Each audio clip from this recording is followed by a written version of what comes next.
I can hook you up with the HDMI, but only one screen will work instead of two. Hello, good evening.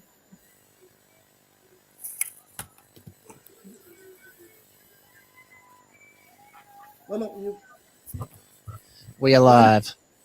You'll be fine, Jack. Check, check, check. 1, 2, 3. Yep. Okay, we're going live to air, Aaron. And yes, they can hear us, even though we're muted.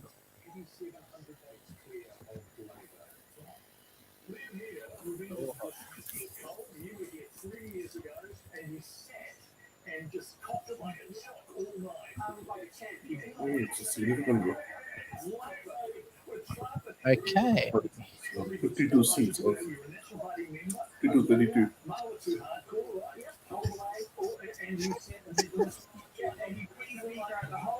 4125. That's all right. No, it's all right.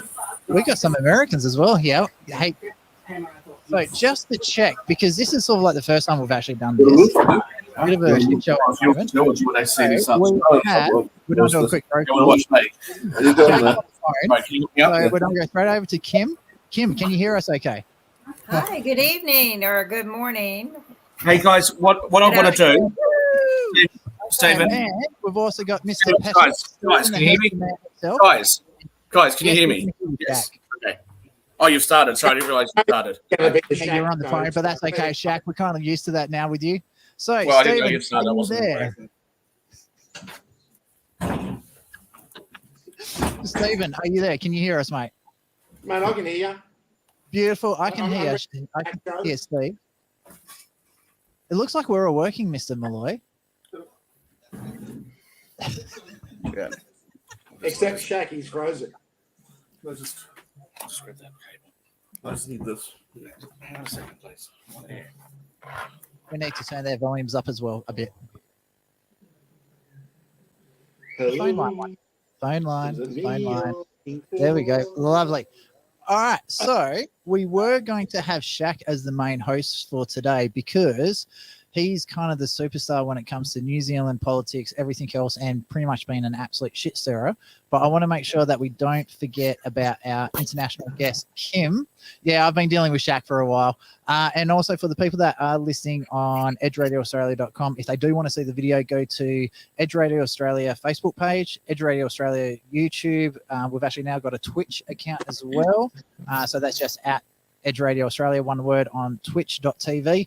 Now, Kim, you did give us a couple of RTMP push servers to go out to, so I have sent it to that. I've got a tick on my side. I haven't got access to your server, so you'll have to tell me if that's working or not, but I think it is.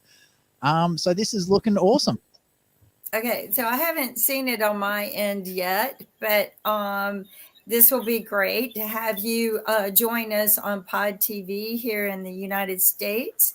Where we also are on Amazon, Roku, Spotify, iHeart. So, yes, this is great. We are seriously going international on this one. So thank you. And we've also got, obviously, on Facebook, you can send messages in if you do want to have a chat to us. So Nigel has already jumped onto Facebook. And when I click the button over here, you can actually see the comments on screen. So, Nigel, welcome to the stream. And if you do have questions during the stream today, please don't feel scared and chuck your comments in there. We'll try to get to everything as we go. We try and make this as interactive as possible. So, Shaq is still hiding behind his white little circle. God, that sounds so dodgy.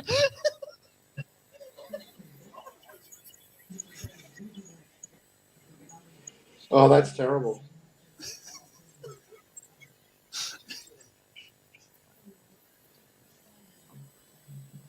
I wish I could run the controls. I could give him a really cute icon. Is there a way to do that? I'll have to have a look. I'll touch base with you, Kim, when we go. There is a way. I know how to run all of these backgrounds. So yeah, we can make him.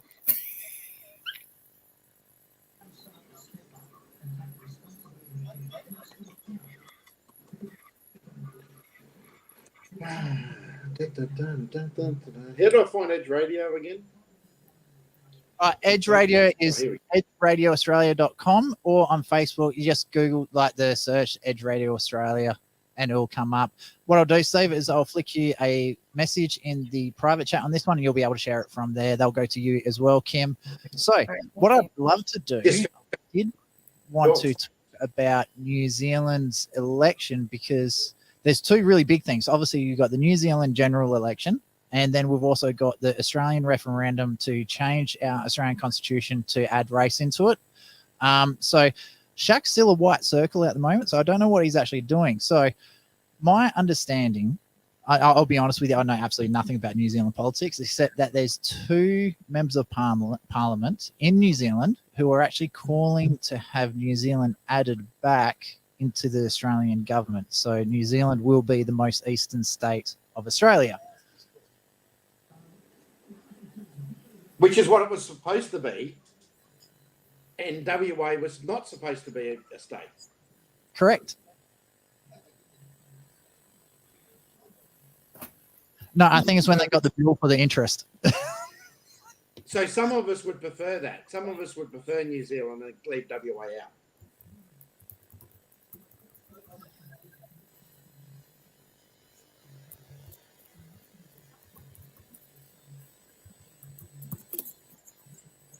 So, Stephen, I'll throw it to you. My understanding was 1908 that the referendum to have New Zealand that's when WA joined Australia and New Zealand left. Is that right? Yeah, so, well, in the 10 years up until the Constitutional Convention and Australia becoming a federation, New Zealand was planning to be part of the Commonwealth of Australia, and WA hadn't yet joined. At the last minute, and I'm not sure of the exact timing, but at the last minute, New Zealand pulled out and WA said, maybe we will join. And then they joined a couple of years. I think it was a couple of years later. WA ended up joining.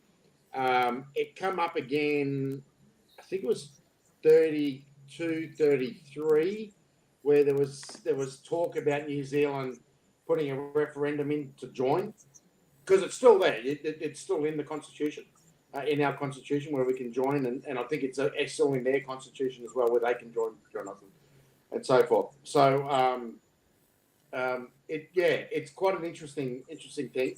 But it wasn't just New Zealand; it was actually more than New Zealand. Some of the proposals were, most of the Pacific Islands as well, Papua New Guinea, Fiji, Vanuatu. And a fair few of the other Pacific Islands would have been Australia. And, okay. I'd love to just throw it over to Kim, because I know the way we set up things in Australia is very, very similar to the Americans one. We steal a lot of their policies and the way they do things. Has there ever been, like with Canada, something like, let's bring Canada back into the United States? I don't think we would do that. We might, but right now, no. I think, everyone's content the way it is, except, we want to put walls up and borders up to keep people out. So, no.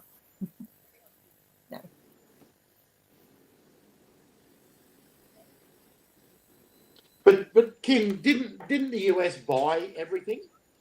Right. Do we buy everything? No. Oh my God. Well, You bought I'm probably the worst person to have on the show. We take everything. We don't buy anything, never, and just took it. I mean, y'all read the wrong history books. I'm not saying it was a fair trade, but Manhattan was bought for basically 2 shells and a handshake. California. Shotgun shells, that is, right? So America's got a long history of just buying shit, which is. Now we got a long history of taking shit and giving it. No. Yeah, that was 2 shotgun shells. No, I mean, we just take what we want. I mean, we've never paid for anything that I'm aware of. We give money away constantly, God forbid, there's Oh, a that's just war somewhere or Well, somebody's actually, going you broke. must have bought something because it's called the Louisiana Purchase, right? So when they bought the French colony of Louisiana, right, it was actually purchased, and so was some of Florida. Shells. That's what they want you to believe. Well, it's actually all in your documents. So Yeah, it's in a document, but you know who writes the history books? The people who won the war. oh yeah, Kim, I have to ask, there was a question here in the studio in our Edray, Australia. Aaron did ask, where are you from? Because I'm loving your accent. I'm thinking Texas. Well, thank you. Part of me is from Texas, but I'm in North Carolina. North Carolina. North Carolina. That's right. So Aaron's a big I motorsports can fan. start singing for you guys without ever singing. Just talk, right? Oh, that's nearly as good as Shaq. That's awesome. I love it. So Shaq's still a white dot. I don't know why. We should put. Oh, whoops! No, add him. I accidentally took him off. Yep. Here he is. Yeah, so white dots. Who controls your screen? At the moment, I'm doing a very, very poor job at it, but we'll see how we go.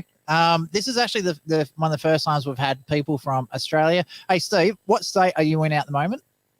Queensland. And so we've got WA, so Western Australia. We've got Queensland. We've got Kim's over in the US and Shaq's over in New Zealand. I don't know why he hasn't turned his screen back on yet, but I think he's... Knowing Shaq, he's probably on the phone. So he's always on the phone. So what I'm doing, I'm just having a quick look at some of the news that's going on in New Zealand at the moment. So there's one here. Yeah, Winston Peters on New Zealand Unreal campaign as populist poised to be election kingmaker. So it looks like the power brokers in New Zealand are getting into it. So Steve, I know you. Yeah, I know Steve's. Mr. Shaq is back. So I'm Shaq. here. How much do you actually understand about what's going on in New Zealand at the moment with the kingmakers? So I don't think anybody understands what's going on in New Zealand. Don't have me here by myself. It's all jittery anyway on my side. That's because you blurred your background, Shaq. Yes, I know, but I had to put my background. Bring everyone back up, please. All right, just for you, Shaq. Just for Just you. for me. So I'll just explain some of the differences between New Zealand and Australia, just for our Australian audience. Then I'll explain some of the differences between Australia and New Zealand and, say, the United States. So for our international audience. So in New Zealand, they have what do we call it, Stephen? A mixed proportional vote. So they have a unicameral parliament, which means they've only got one house. Yep. And it's a mixed proportional representation. So New Zealand has 72 seats. It's got 120 seats in its house. It has 72 electorates and 48 what they call list MPs, or people that are elected from the list of parties that are running. So at the moment, if you take the National Party, they're 47 electorates. They have 47 electorates and 6 seats off the list, which gives them 53. Target 61.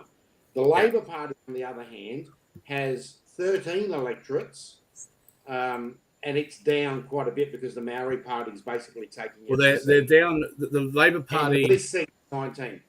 So the Labor Party national vote at the moment, we're only about 15% counted at the moment. It might be 18% now counted at the moment. It's a massive swing against Labor. 27.5% of the electorate is now on the NZ. Yeah.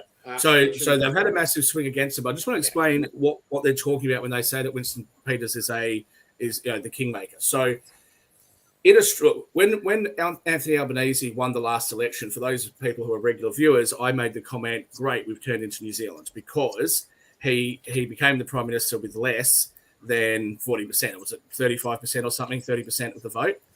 So 33. So somewhere in the middle of the two numbers I gave.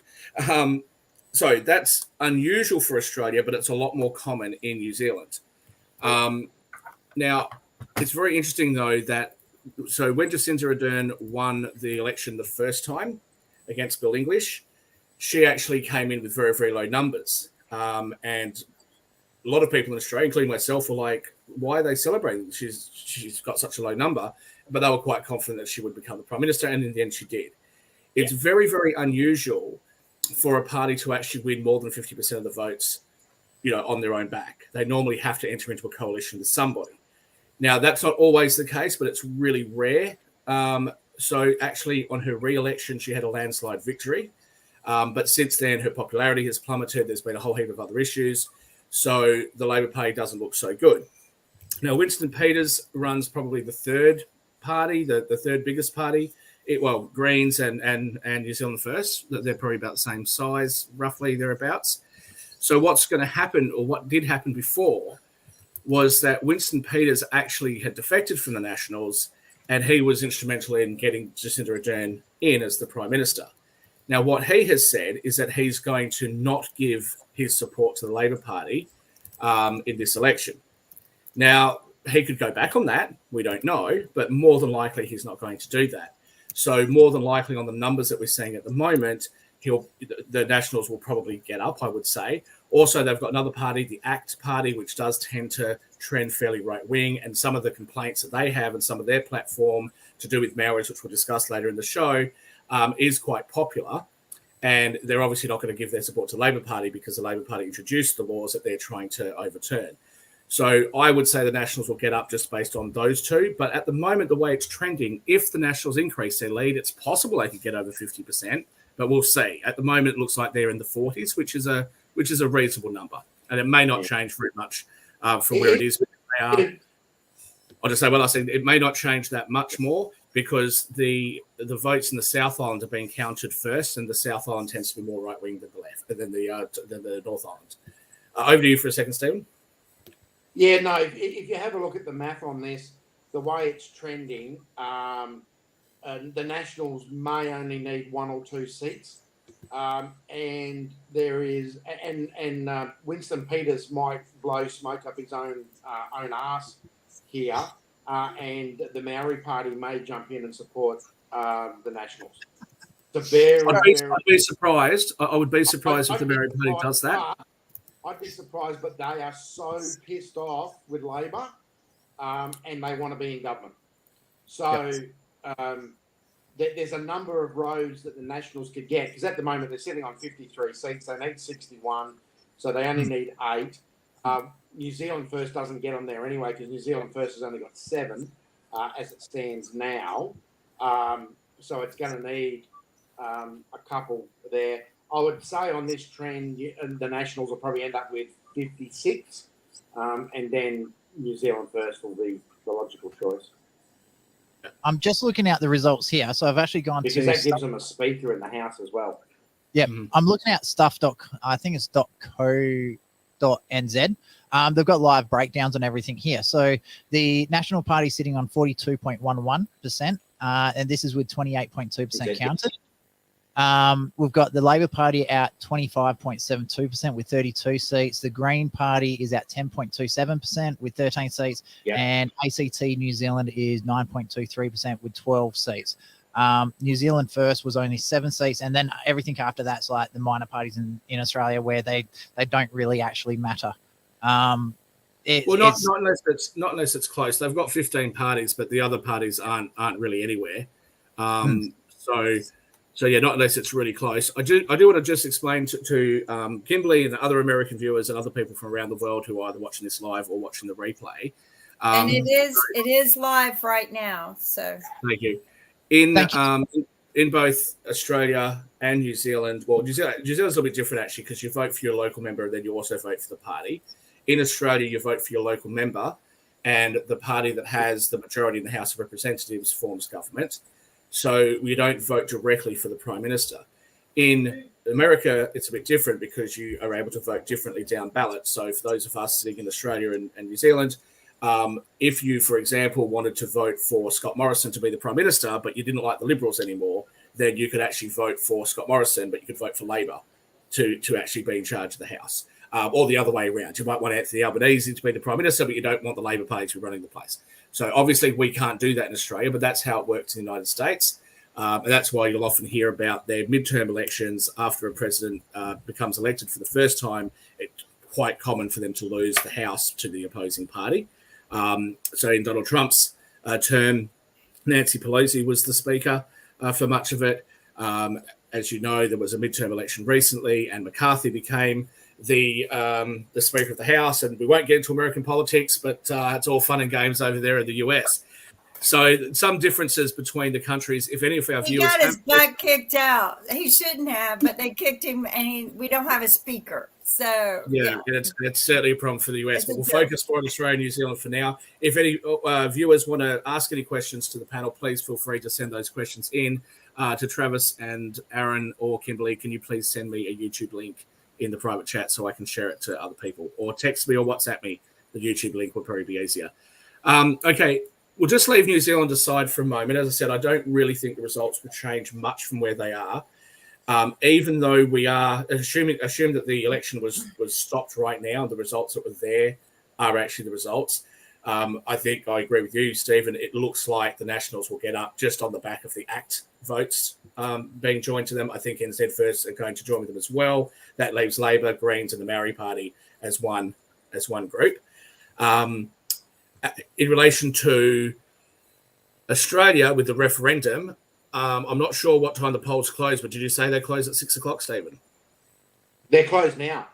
Okay. So they're closed now. Sorry, they're closed in some places now. Yeah.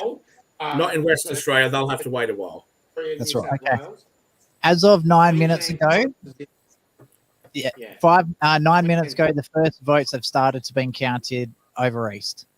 So it's very, very early stages at this stage. For sure. So hang on, I've just had to mute a few music channels because everything keeps coming up. So they asked them to talk. At the moment, it's 63.2% no. What is that? Is that the exit polls, is it? No. This is off the AEC website. Okay. Off the AEC website, it's 63.2% no, and that's pretty much all coming out of New South Wales. So holy heck, here's Tasmania's like we're talking. This is 0.1% or something of the vote counted. Tasmania, which was going 57, was it 57.43? It's trending at the moment over 60%. That's what? Yes or no? What? To no. It's trending to no in Tasmania. Okay. Look, I'll say this. I'll say a couple of things here. One, we know based on previous referendums, which are very, very hard to get up. There was 2 referendums, I think, in my lifetime. I was too young to vote in them. But most referendums we get a no. No matter what the question is, we'll get a no.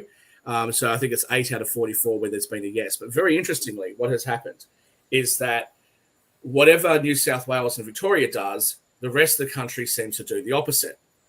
But I will say this, if they don't get up in Victoria, I would say that this race is over because I will assume that Victoria is definitely going to vote yes. The question is going to be Western Australia is definitely going to be voting no. I don't see any prospect of that after the Aboriginal Cultural Heritage laws. So that'll definitely not be a go in Western Australia. So really, I think it's going to come down to New South Wales, Victoria, Tasmania, and South Australia. And I think New South Wales, I just have a feeling New South Wales is going to trend no. And with all of the, I know it's a state issue, Stephen, but with all of the calamity going on in the Labor Party in the state of Queensland, I think people are pretty fed up there. I would suggest that they will probably be voting no as well. Oh, So Queensland is more no than any of the other states. Queensland was like 68% no. That's right. It's been the highest. It's polled. Queensland's polled the highest no of any state in Australia during this whole campaign. Over a very long period, I might add too. Yeah, over a continually long period. Yeah. Which has always confused me because when it comes to what are traditionally called left-right issues, and I will say, I actually don't think that this referendum is a right or left issue. The politicians have hijacked it and turned it into a right-left issue, but it shouldn't be. Yeah. And there's a great tragedy actually in that, but I'll come back to that in a second. With Queensland, it's very interesting because Queensland seems to always trend conservative when it comes to abortion laws, when it comes to all sorts of different things, but yet they have elected and re-elected Anastasia Palaszczuk. So I can tell on? you why. I can tell you the background on that. The reason Queensland votes Labor at a state level is because we only have a unicameral parliament. We don't have. There's no Senate in Queensland either. There's no Senate in Queensland. So our Senate is the federal government. So the federal government, so if you have a look at so out of the 35 or 36 seats that Queensland has in the federal parliament, the coalition has 31 of them. Is that right? Okay. Yeah. So Queensland Queensland uses the federal government as its upper house. Gotcha. Yeah. Okay. What's the reason for that? I'm. We'll talk about New Zealand not having a Senate too in a second. But what's the reason for Queensland not having a Senate? They're just strange. Well, back in 1922, the Labor Party thought it would be a good idea to abolish the Senate so that they could rig the vote so that they could be in government forever, which has pretty much turned out to be true. Well, perhaps the Democrats in the United States can get some ideas from Australian Labor or Queensland Labor. Well, I reckon they will. The way it's going. Why would you need to do that when you've got control of the FBI? I mean, well, honestly, there's far better ways to control who gets elected in the US. So well, we won't go too much into that, but I will ask you this for everybody here.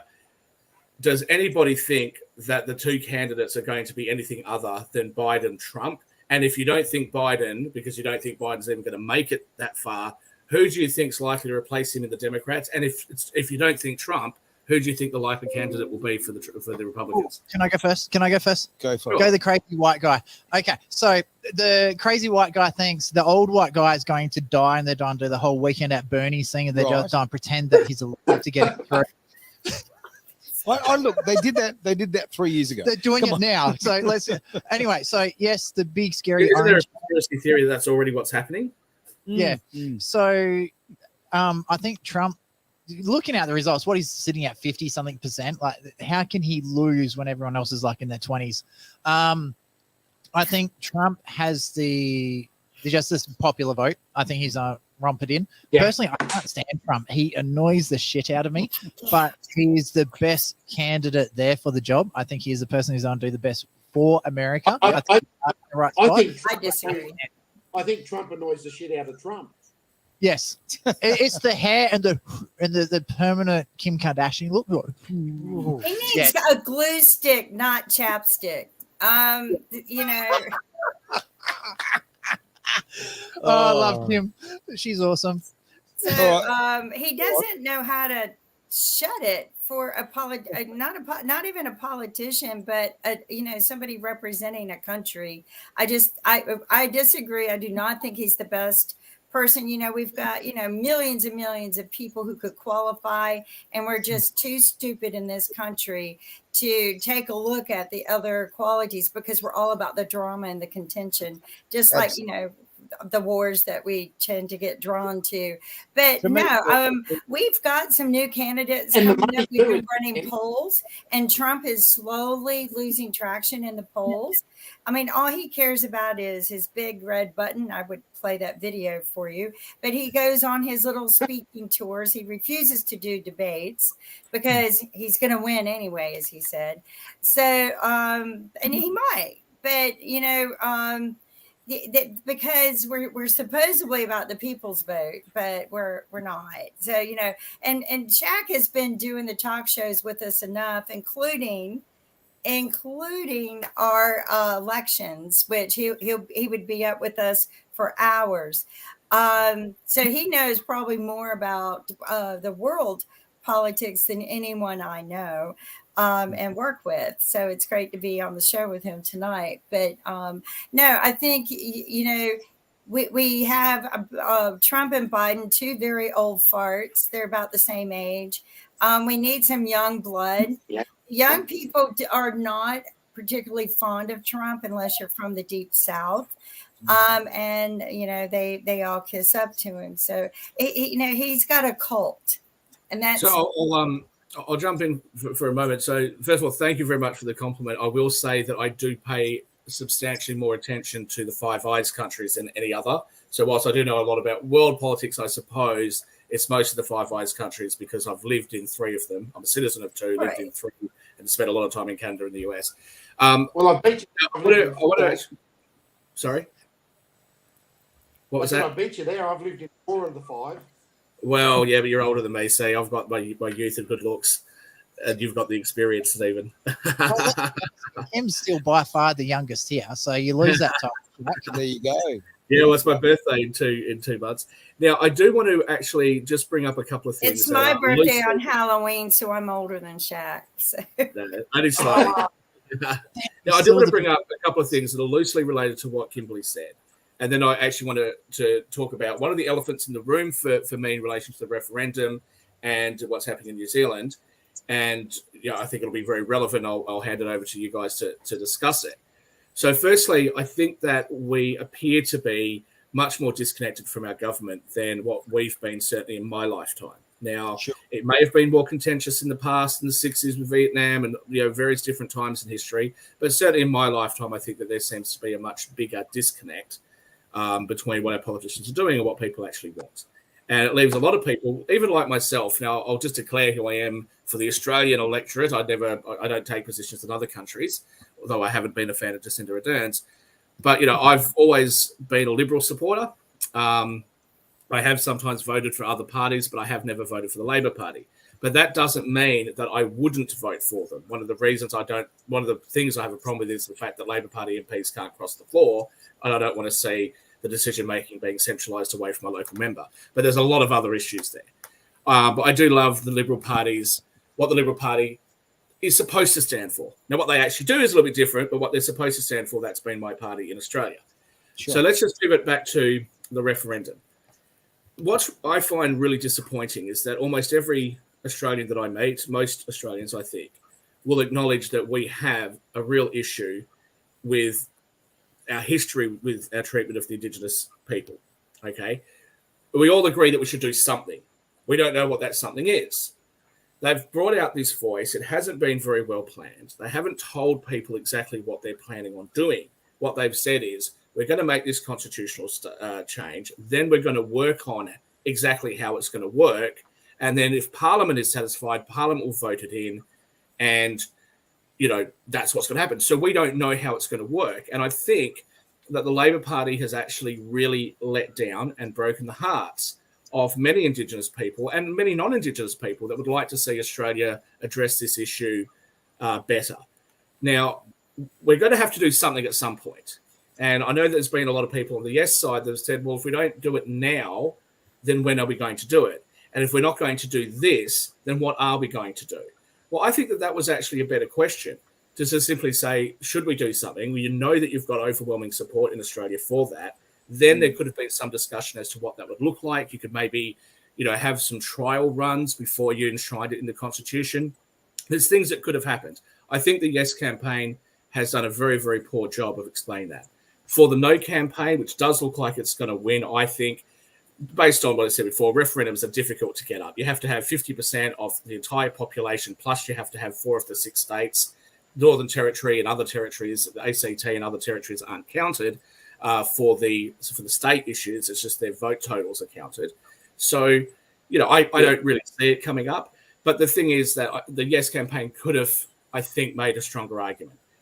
The No campaign, however, I personally think, I'm trying to be as fair to both sides as I can, I personally think that the No campaign has largely involved themselves in scare tactics. I've just lost my screens. Hang on. Sorry. They've involved themselves in scare tactics, which I think have been a little bit unfair. I think that they have misrepresented some of what was being proposed and have really scared a lot of people. But more to the point, this yes-no voice referendum, the way that I read it, just my personal opinion, it has become very much a, are you a wokester or are you a progressive or are you, a right winger or are you sick of the, are you sick of the progressives, all that sort of stuff. And I think that has been quite dangerous. And the reason I say all that is if you actually have a look at what's going on in New Zealand at the moment, one of the many criticisms of Jacinda and the Labor Party is that when Jacinda was the Prime Minister, she was too focused on woke issues. She was too focused on making herself look good on the international stage and not doing enough for New Zealanders and not promising a lot, but not delivering on them. One of the major things that's caused a lot of division in New Zealand that I think we should look at in Australia is what's happened with the Maori people. So they have started changing government buildings. They have started incorporating the Maori language into everyday life in a way that the Maoris themselves aren't really sure why they're doing it. Even original supporters of this are saying, now you've turned this into a political football. And what's been very interesting is that very few Maoris actually speak Maori in this country, in New Zealand. So when we think about what we're going to do in Australia, I think we should focus on, not making the same mistakes that New Zealand has. And I'll hand it to you guys. But Shaq, the other problem we've got there, and the big differences between Australia and New Zealand is New Zealand only has the Maori, one language, one everything. Australia, the First Nations people in Australia, there's 500 and something different individual nations. Then there's 3,000 different language groups. So which one of them do you pick to be the central one? So this is, my Indigenous friends are saying the same thing. They're like, well, us as Indigenous, we can't even choose in our own villages or own tribes or wherever which language is the one that gets spoken. So they speak English. Stephen, one of the issues that I brought up with that, Stephen, is what you would end up doing within their own belief. Yeah, and what you could end up doing as well is you could end up making the issue of not having enough representation even worse, because the bigger tribes will have more influence than the smaller tribes. And that was exactly what you were trying to prevent. So, look, I think there's a lot of issues with it. Exactly what we've got now, because the bigger tribes that have the bigger Aboriginal corporations that are using the money to send people to Canberra are already doing all the lobbying against all the smaller tribes and basically take the mining royalties in WA. Yeah. The mining royalties are not getting down to the individual tribes because some of the big land councils are stopping it. So I'm just before we even get through to, I think, the vote that we're trying to have today. Yep. So I'm going to actually jump in here, and Kim probably doesn't know this. I've got 2 investment properties about 4.5 hours north of Perth in WA.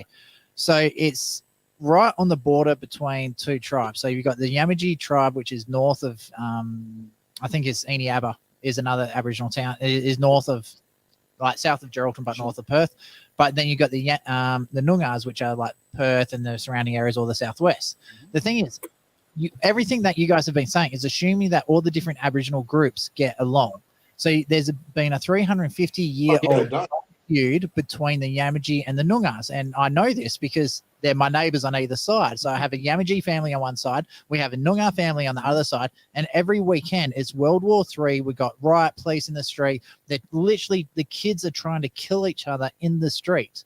So how can you turn around and say, out of these 500 tribes, which a lot of them do not get along, right, we're going to pick 24 of you to be able to be the spokespeople for everyone. And every single Indigenous person I've spoken to in Geraldton has all said there's no way in hell I'm going to vote for this because I'm not a Noongar. I'm not a Yamaji. I am what I am, part of my tribe. I am not going to be put into this group of like a massive communal pot of Aboriginal people. No, I'm a Noongar. I'm not a Yamaji. And that's the common thing that I hear.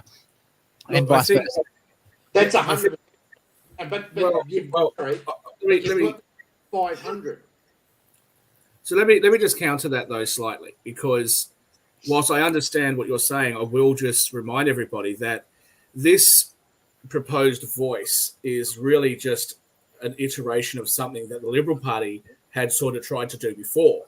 Now it's not quite the same, but this was sort of something that had already been in some way proposed. And I think the way that's being spun in the media and the way that the 2 campaigns are sort of expressing it, the Yes campaign is saying, let's just give them what they're asking for. We don't want to do what Peter Dutton's suggesting, which is to go back to a treaty or go back to something which they already said they don't want. Well, no treaty they do, but go back to a different way of giving them representation in the way that they said they didn't want. The No campaign is saying this is just going to be racially divisive, not just between non-Indigenous and Indigenous, but also within Indigenous groups. So I do think that that's a reasonable point. But on the issue of will all the tribes get along, and would a bigger tribe, be able to outvote and control Aboriginal issues to the detriment of smaller tribes? That may well be the case, but I'm not sure that in and of itself would be an argument not to have one. In the same way that if you take non-Indigenous Australians, we have many diverse views on some things. For example, I look like I'm centre-left. On some things, I look like I'm even more to the right than right-wingers. We all have diverse views on things, but yet we're forced essentially with a two-party preferred system between Labor and Liberal, or in America, Republicans and Democrats. So they don't really represent the millions and millions of people who are voting in these elections. So the fact that the voice wouldn't adequately represent all of the tribes, yes, that may be true, but what's the alternative suggestion for what they're going to do? Well, I've got an alternative. The problem we've got right now is the bureaucrats, right? Let's cut the crap here. At ground level, Aboriginal people are not being looked after and by their own people very much because of the Aboriginal industry. This is about money, power, and control. Right? And we can spin it whatever way we like. We can say, we can give a voice. We can have all sorts of, holding hands and singing Kumbaya. The reality is the people who need the help are not getting the help because the Aboriginal industry and so many people in it and the bureaucrats and so all of the industries that feed off it are exactly that, feeding off it. We're talking about $40 billion a year that is just being stolen from the Australian people. And if you actually genuinely cared about anyone and these poor Aboriginal people or poor people, full stop, who are going through incredibly tough times, what you do is you get these entitled elites who are controlling all the money. You'd pull them out, and you know what? You'd give the money to actually grassroots foundations. That won't happen because, quite frankly, that's not how government works. Yeah, basically, yes.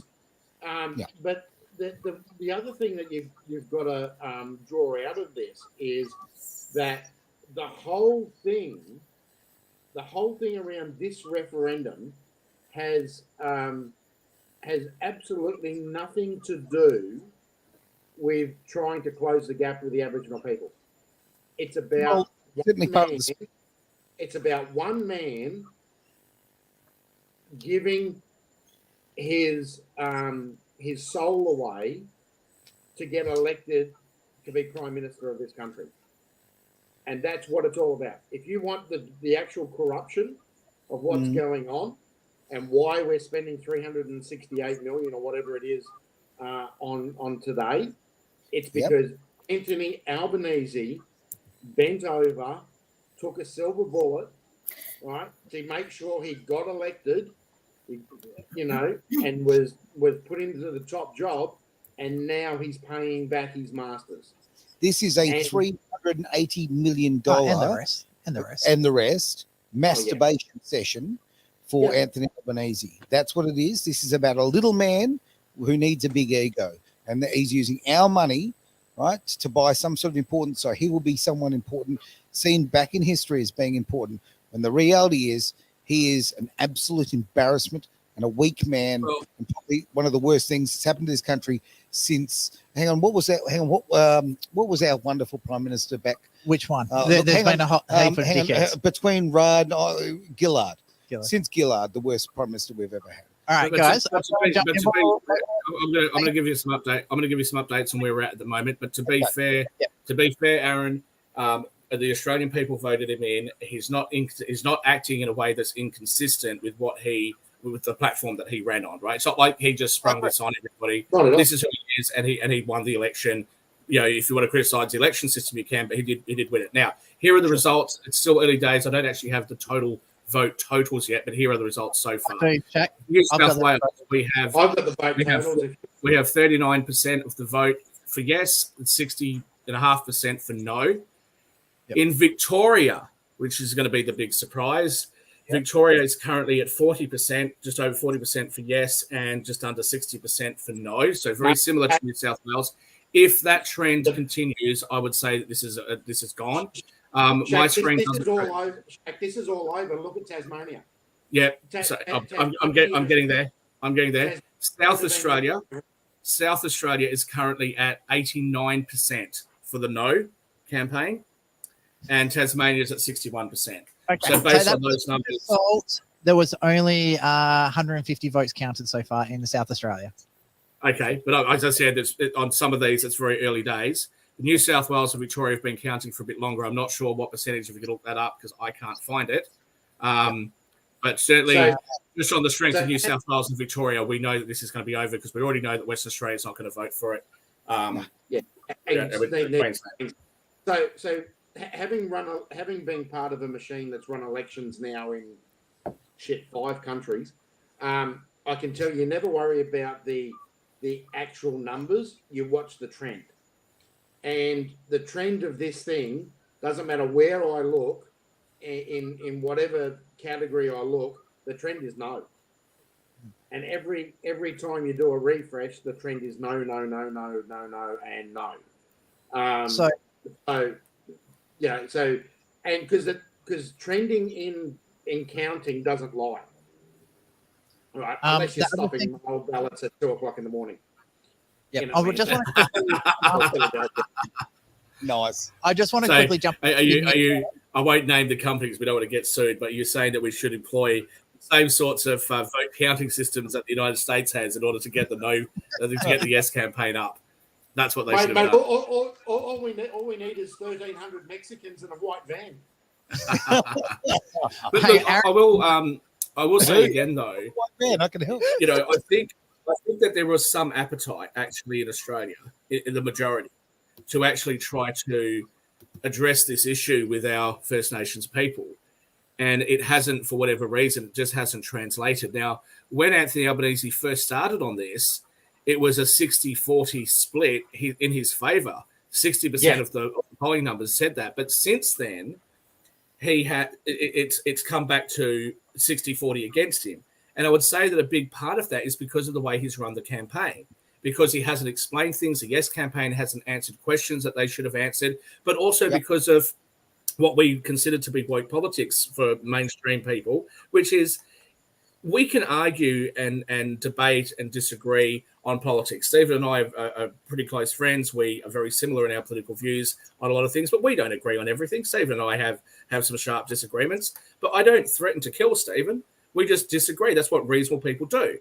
So the idea, and even people that I don't get along with, you don't threaten to kill them. Now, Senator Conroy, who I've never been a great fan of because of the metadata rules that he put in place, but Senator Conroy came out and actually criticised very harshly the Yes campaign voters, or Yes campaign protesters, whatever you want to call them, who were issuing death threats, threatening people. Like Warren Mundine got death threats, Jacinta Price got death threats.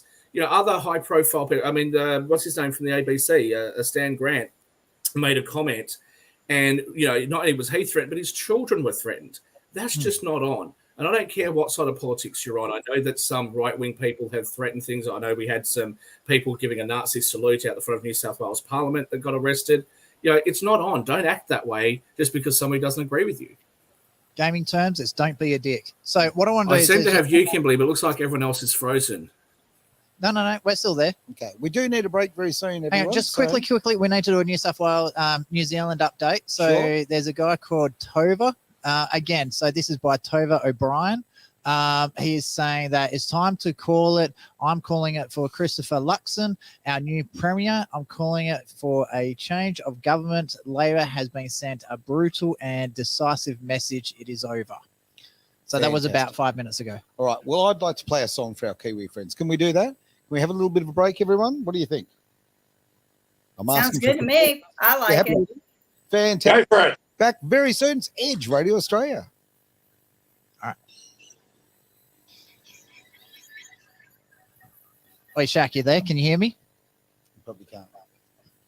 Okay, Shaq's frozen.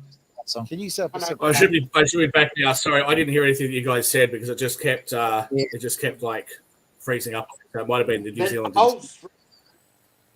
The whole StreamYard thing just froze before. I had to reboot it. Hey, Shaq, can you hear me? Yeah, we can hear you. Yeah, we can hear you. If you reboot it, you have to start a new broadcast. No. Stephen and myself rebooted it. Shaq, those guys in the studio there. Okay. Yeah. It was my side. Okay. Okay. So we're all So- good. Did you Because guys want to play a song? Did you? With fantastic internet. You know, we're still live on Pod TV. We're not hearing Yes, the yes. song. So we're still Okay, yeah. broadcasting live.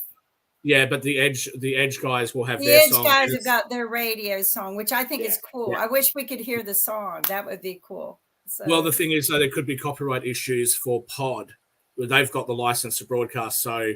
But we'll discuss that. we'll discuss it later. We'll discuss it later. I'm gonna go get some tea while you guys talk. So, let's see. So at the moment, you said, Stephen, that they need 60 seats. Was it 61 seats? Yeah, it's about 61 seats. Yeah. Yep. So in New Zealand, so they're at 53 going into the election. Nothing's been finalised yet as to where they are. It's just what it looks like so far. So far on the count, it may not change very much, but I suspect that it could change slightly when more votes start being tallied in the North Island. But again, we are talking about a country of 5 million people, so I think you're likely to get a result tonight. But it may not be clear who's going to form government, because ultimately it will come down to who those minor parties put their preferences to. But more likely than not, it'll be the Nationals from the numbers that we're seeing. You won't get a government formed tonight. Government in New Zealand normally takes up to 10 days or longer. Yeah. It could take 20 days. But we'll get to know who the players are that is going to form government tonight. Yeah. And I'm looking at these numbers. The list seats are always wrong. Because of the marginal and the way that for some reason they round up, not round down. On my count, the Nationals actually are on 54 if you're working the numbers. Labor's 32, ACT is 12, Green 13, and NZ First is 7. So that's numbers. That's numbers I've got as well. As I said, with that kind of a lead, you would think the Nationals will be there, but the lead, the National Party lead after John Keys, very charismatic John Keys, handed over the reins to Bill English. If looking at it from an Australian perspective, you would have assumed that the Nationals would have won that election, but of course, as we know, Jacinda Ardern ended up becoming the Prime Minister. So it is still possible, but I don't think so because of what we said, the ACT Party and New Zealand First. Coming back to the referendum. Sorry, go for it. If you have the thing with New Zealand, if you've got any more than 2 coalition partners, it's a nightmare. It doesn't work. Of course. Right? So it's whoever forms government with 2 coalition partners. So Nationals ACT or Nationals NZ First, right?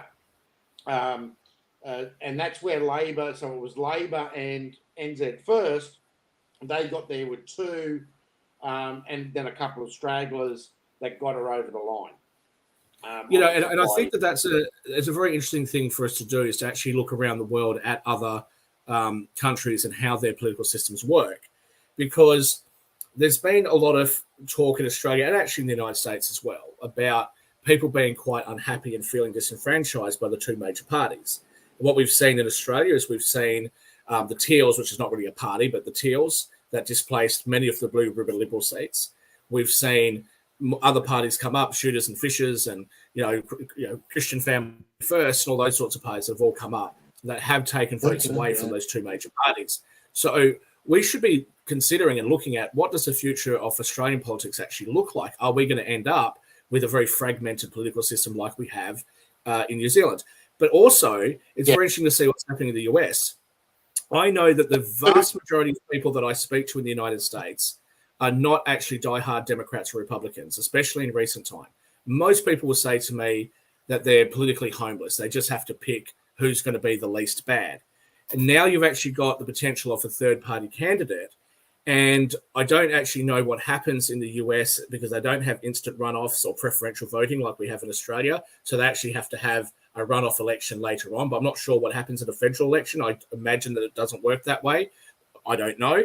But what I will it's say just with close as far as I'm concerned, no, I don't think it is. But even if it was, you'd still have to have more than 50% to get there. So Shout out I hands. would be questioning if you've got RFK Jr. with his like third party as an independent party, and you also have parties like No Labels. Kim and I know some of the people in No Labels. That's going to take votes away from those two parties. So if neither the Republicans or the Democrats get over 50% on their own, well, what does that mean for the United States? And that's really the big question. Do people feel like they are more represented when they have minor parties? Do they feel that they're more represented when they deliver a hung parliament? What is the future actually going to look like? Do we want to go to New Zealand, or do we want to stick with what we've got? So just on that, Jack, if you take European parliaments for the last 1,000 years, where there has been a parliament, they've pretty much always been minority governments and mixes. Australia and the US are outliers when it comes to the way that it works. All right, check. A lot of Europe is yes, we can hear you. minority. Yeah, we're back Now, again, Edgewood, Australia. Sorry, we just played a song in that, and we found out that we forgot to set up the studio mic, so we couldn't hear anything. but there we go. You were out on. So I do want to give you another live update, and this is very, very interesting, and actually something that I am quite surprised at. I'll tell you from the outset. I already told you what I thought. I was pretty sure that Western Australia will be voting no. We don't have any results there, obviously. I was pretty confident New South Wales would say no, and Queensland definitely. But I did think that if there was going to be a state that was going to vote yes, it would definitely be Victoria. And what is very interesting, we do only have 6.1% of the national vote counted. However, the results for New South Wales and Victoria at the moment, well, the national vote at the moment, 43.3% for yes, 56.7% for no. And then for the state-by-state votes, which has just gone off my screen, sorry. For the state-by-state vote, yep. Tasmania has just been declared a no by the ABC. Generally, that's Anthony Green does that one, and he's very rarely wrong. Okay. So that's the first one. Tasmania does look like that. The vote count in New South Wales has come back a little bit. So Tasmania is declared as a no. Well, if Tasmania is gone, if Tasmania is declared as a no, the whole thing is a no. Well, just hold on a second, because I would say an even stronger. Even Anthony Green, Shaq, shut up for a minute. Even in the lead up to this, Anthony Green was saying that Tasmania was a yes. So and his result was it only takes one state, right? So we've had one state flip on his numbers. So basically, you can say it's over. There was a bit of a delay there. There was a little bit of a delay there, Steve. But what I would say to you is that, whilst I agree with you with Tasmania, an even stronger indication, I think, is Victoria. If Victoria votes no, based on the numbers for everybody else, it looks like the whole country is going to vote no. So you've got, So the numbers have come back in New South Wales slightly, but it's still 57, just over 57.5 to 42.5 in New South Wales. Victoria is at 54 to 46. Well, if Victoria is voting no, it's just not going to get up. And as you said, Tasmania, because those poll numbers, and also, I mean, Tasmania put Senator McKim into the Senate. So, I mean, if that's who they're voting, they're going to be pretty left, right? Tasmania put Jackie Lambie in the Senate. Yeah. Oh, well. Yeah. You know, it's always $5 somewhere, Jackie. All right. And the other thing is South Australia.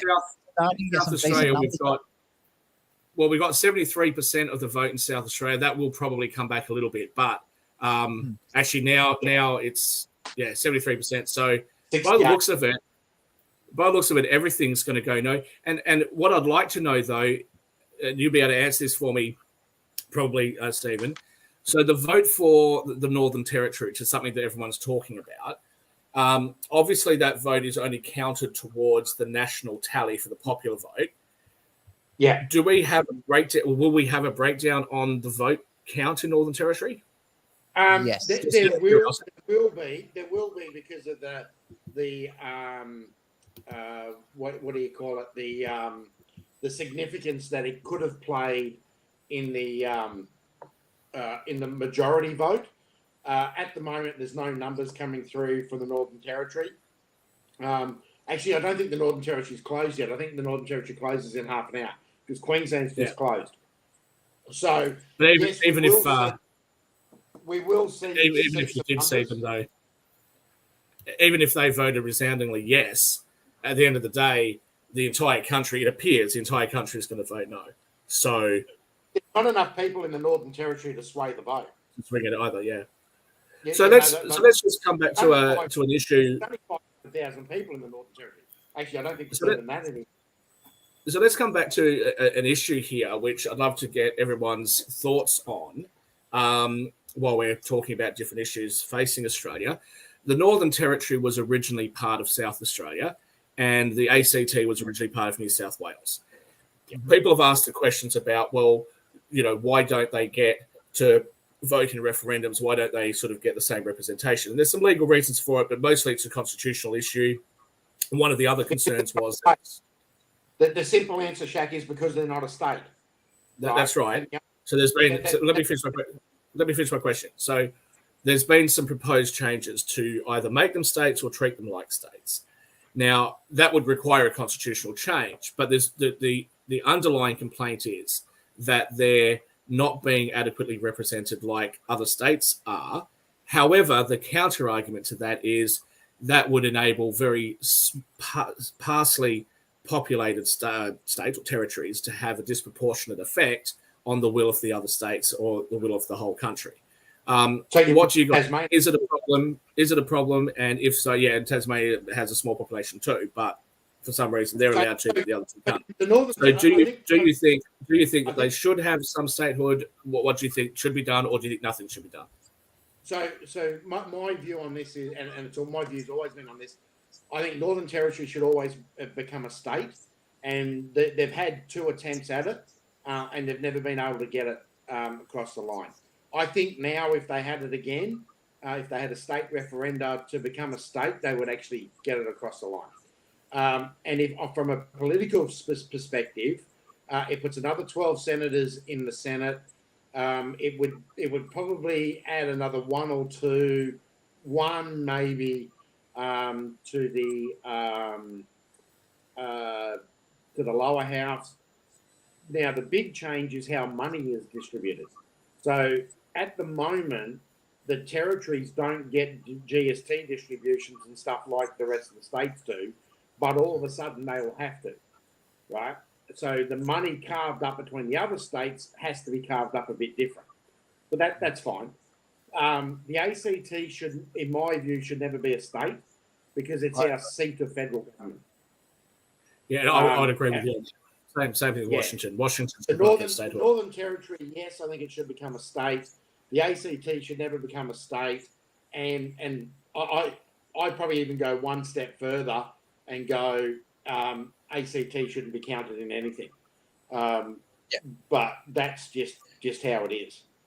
Yeah, I would agree with that. As I said, Washington, D.C., there's some calls in America for that to become a state. It's not my country, so it doesn't matter to me, but I would, if I was American, I would oppose that for the same reasons I'd oppose the ACT. With the Northern Territory, I do tend to agree with you. I think we'd have to also address how the other outlying territories, how they're treated, because their votes currently go to Northern Territory as count on the Northern Territory tally.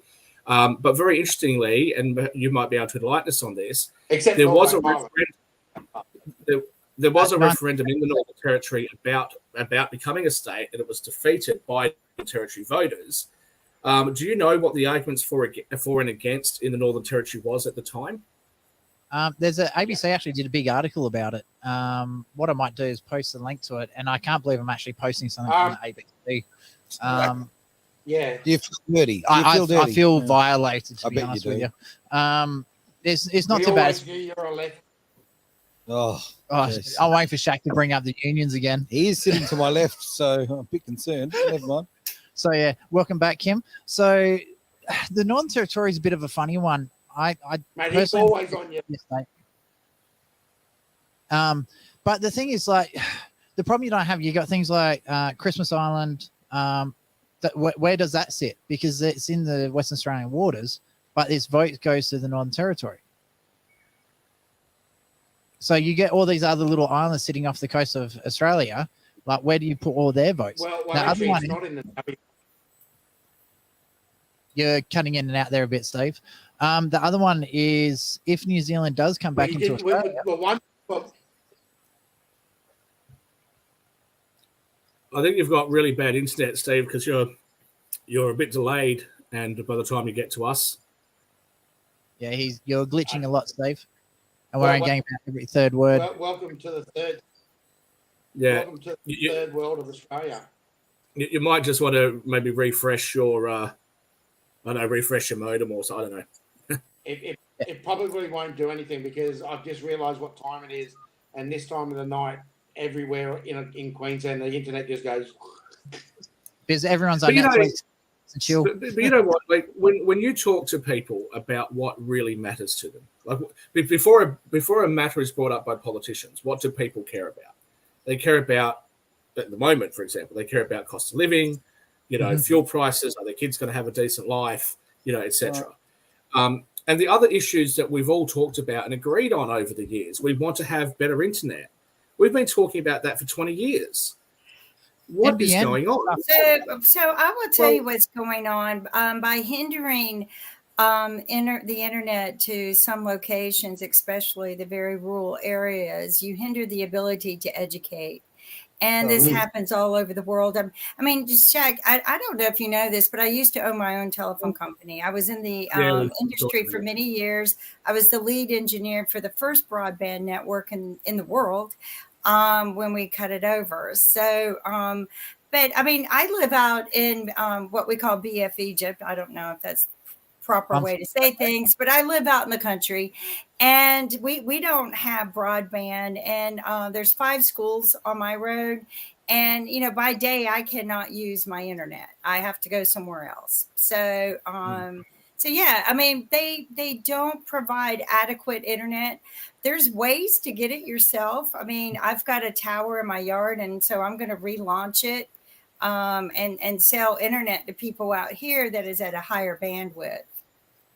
So Australia has done not a perfect job, but I think Australia has tried to address the rural issue a little bit with almost subsidised national broadband through satellites and things like that. And I think that Starlink is going to be a huge thing. I know lots of people in country Western Australia that have a Starlink service, which gives them pretty good internet.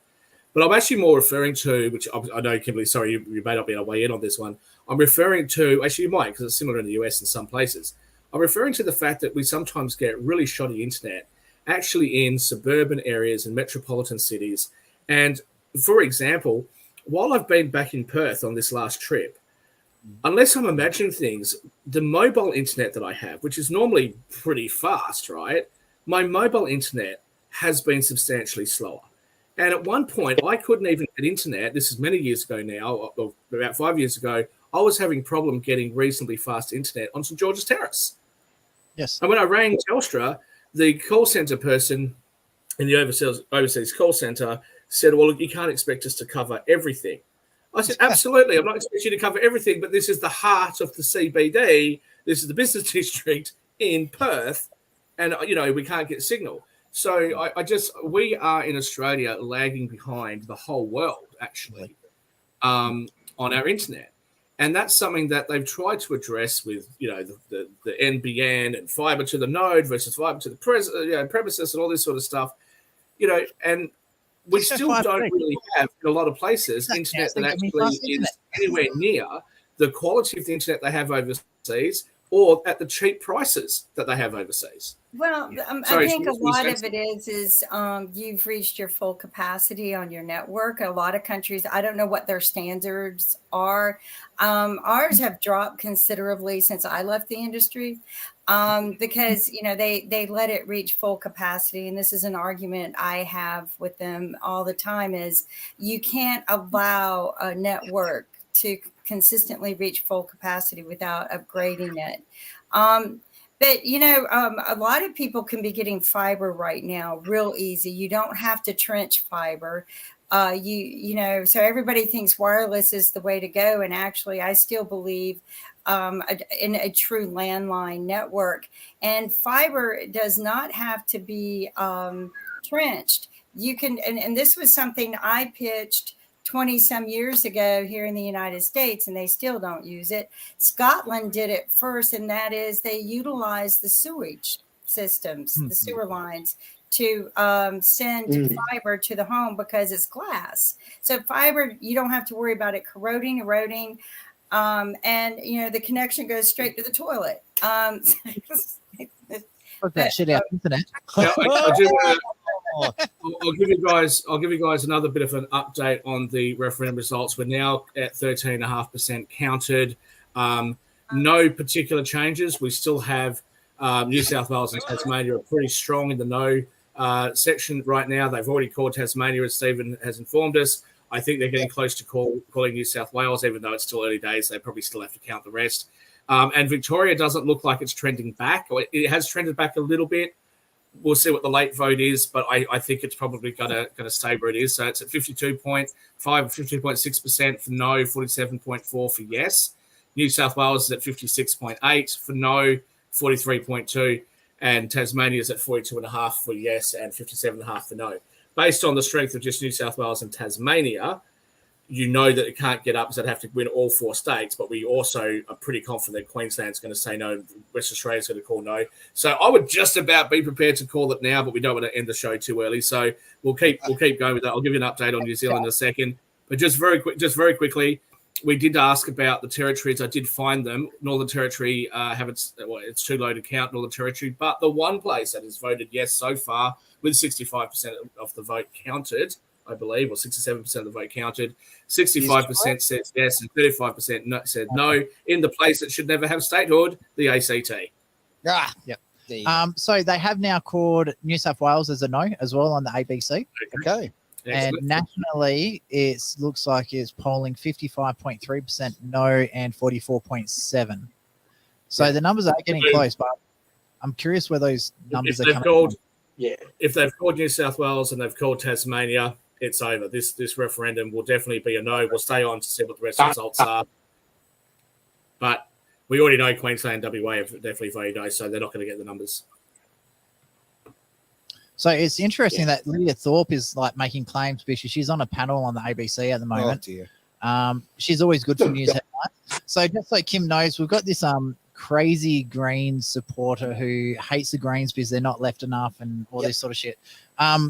She was sleeping with a biker. She jumped in front of a police bus at an LGBTQ Mardi Gras. She's just a walking headline.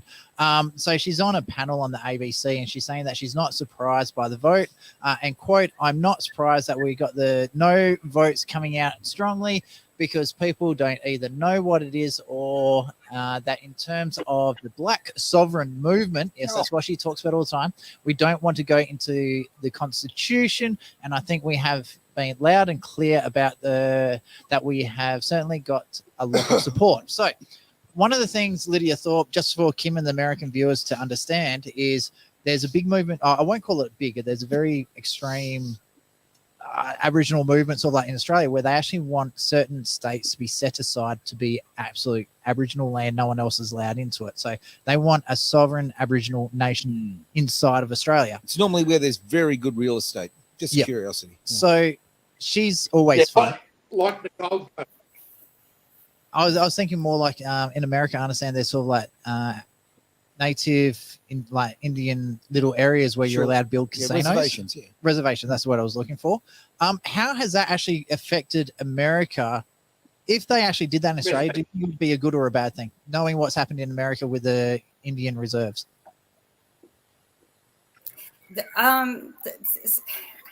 I don't know that you can compare the two.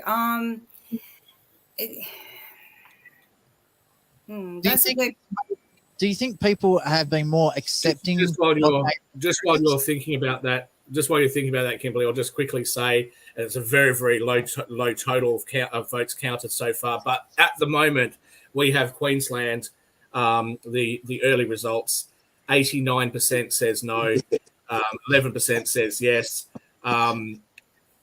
look, that might come back because that's what South Australia was doing as well. That might come back, but it's not going to come back that far, I don't think.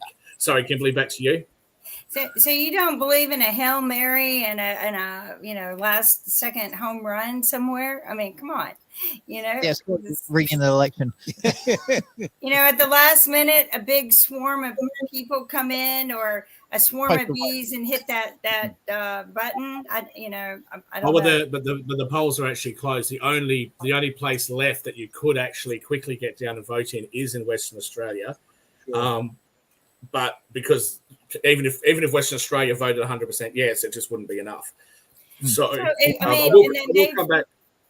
Sorry, go to the treaty question.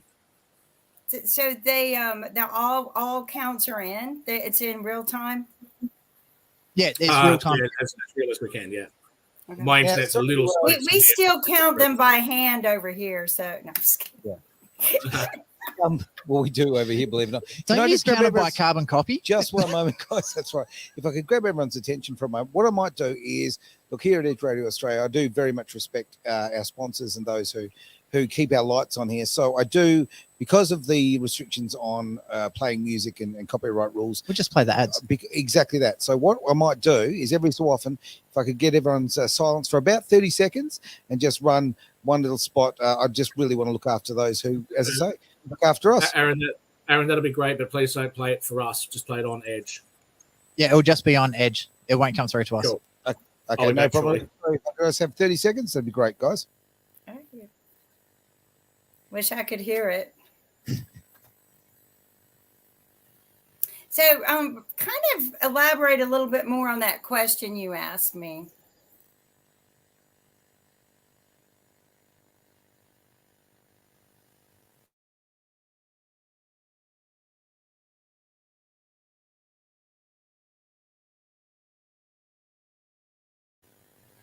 Go. All right, we're back. All right, Kim, I did mute your microphone just while we're on the thing. Can you just double check, make sure you're not muted again? Oh, hi. Sorry about that. I didn't know whether we could talk while you were playing the song or not. So, that's all good. We'll set up a studio mic for next time, so I can sort that out. So just to rehash on the question, has the Indian reserves been good or bad within society within America, or do you think it's actually created more division between the two groups or hundreds of groups? So, I don't know if I quite understand, but the Indians were here first. That's part of my culture. Oh, you got a lorry here. So the Indians, they should still have their reserves. I think it should still remain. They should have all of the land and then have divvied up the rest to us. But the thing is that I don't think that there's as big a divide about it, except the rich man wants more. And, of course, they're going to try to take it away, which they've done before. I like the fact that we keep it, where they do have some land. They should have had all of it to begin with. But I don't see any contention here over that. In fact, I see more people wanting to participate and help the Native American Indians, except the richer, more powerful people and all they want is they want more land. That I don't know if anyone understands a lot of what really goes on in America, but people just want more land. But I think the Native American Indians, it doesn't cause a cultural difference like most people think. They're very beautiful people.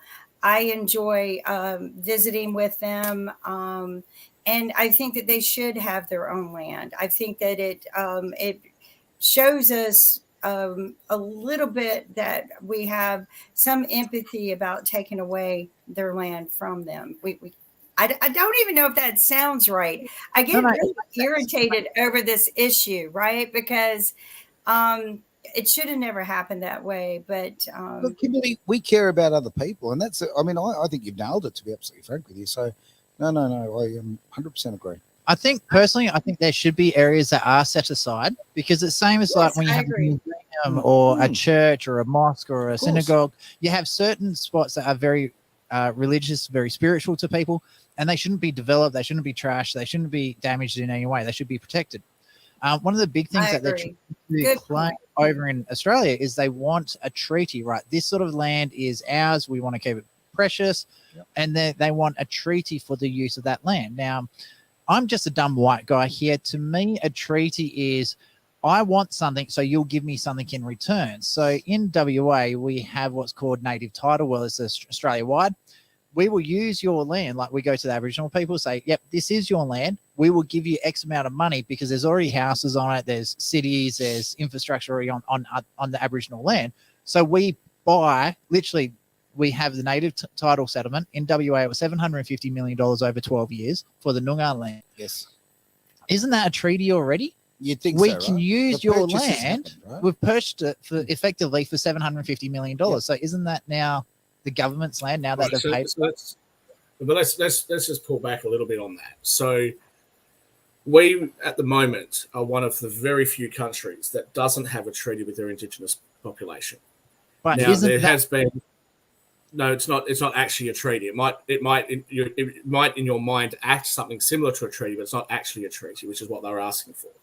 And we haven't as yet really addressed the issue. One of the concerns I had with the Yes campaign Yes campaign ads was they put these ads on like where a little boy is saying, you know, look, maybe when I'm older, will I have the same opportunities as everybody else and all this sort of stuff. And the Yes campaign talks about how the Voice will address all of these issues that the Aboriginal community, has, but it hasn't told us how it's going to address it.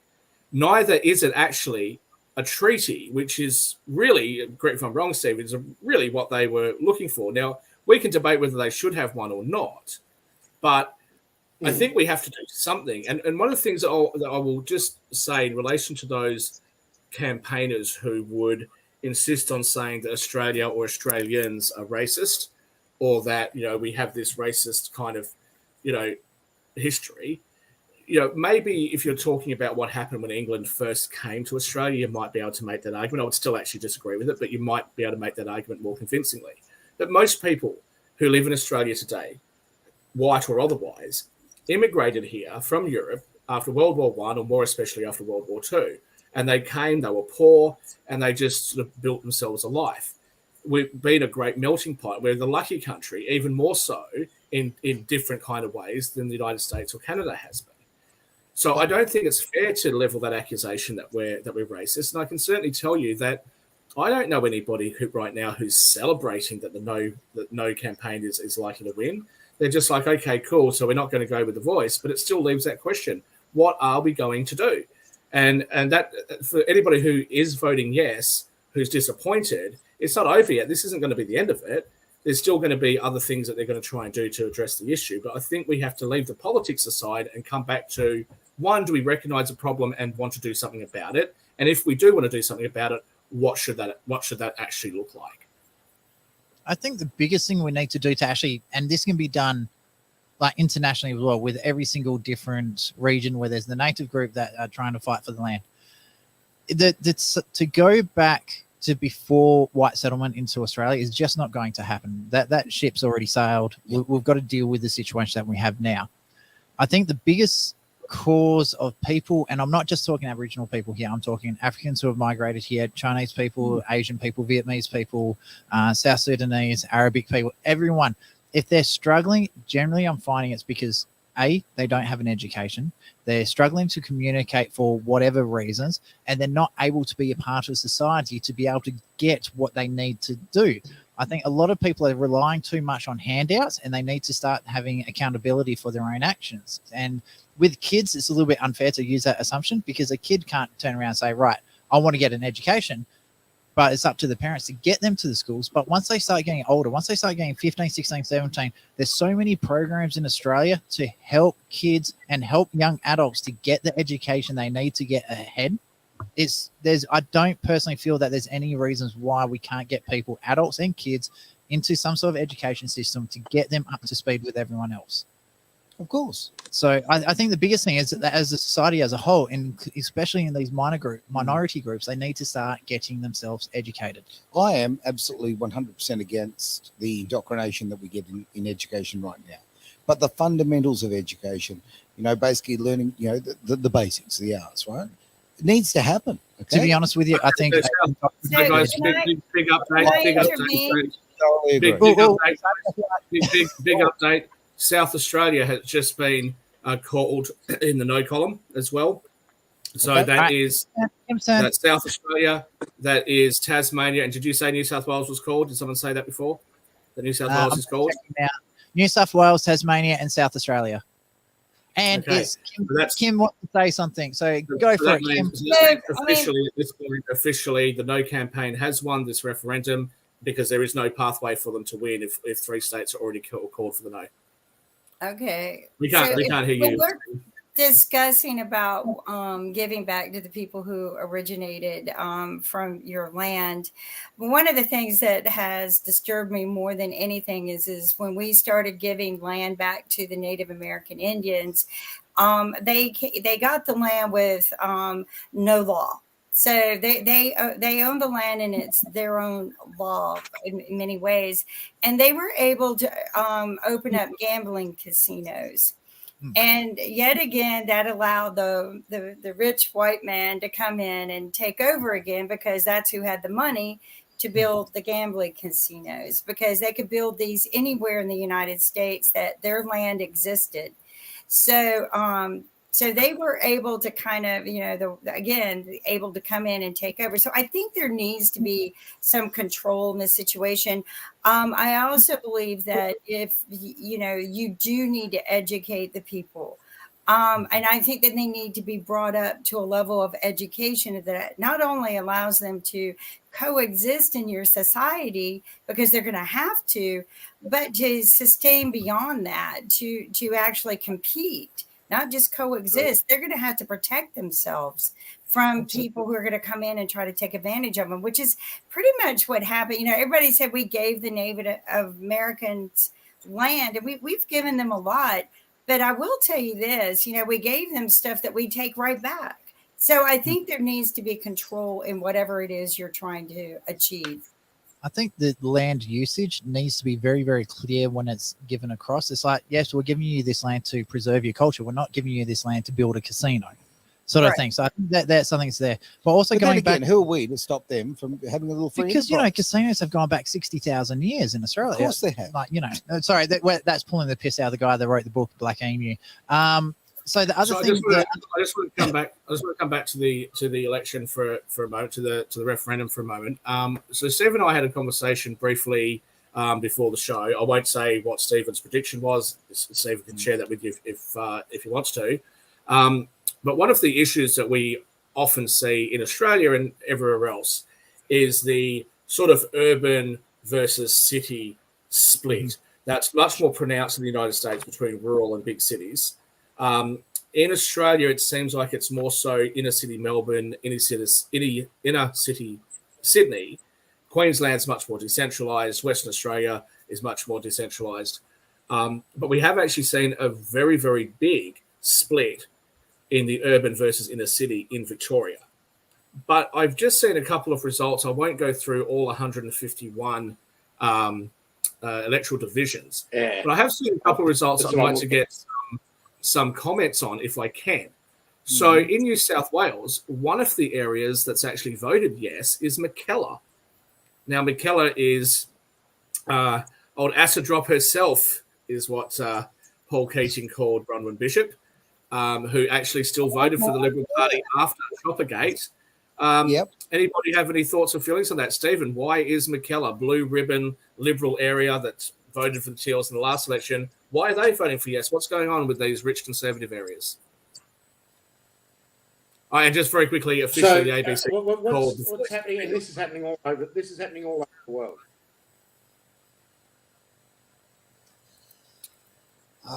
I think he's frozen again. Stephen just said officially the vote has been declared as no by the ABC. A lot of rich billionaires and all that sort of stuff. There's a big guilt syndrome coming out, and it happens. It's happened all through history.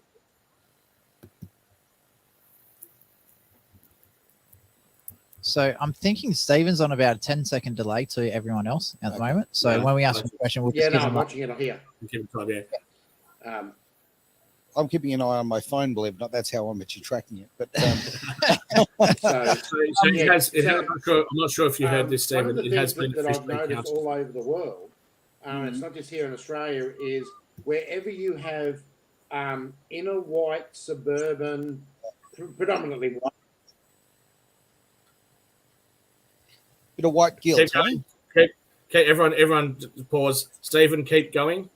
It's just your delay, so just keep going. Keep speaking.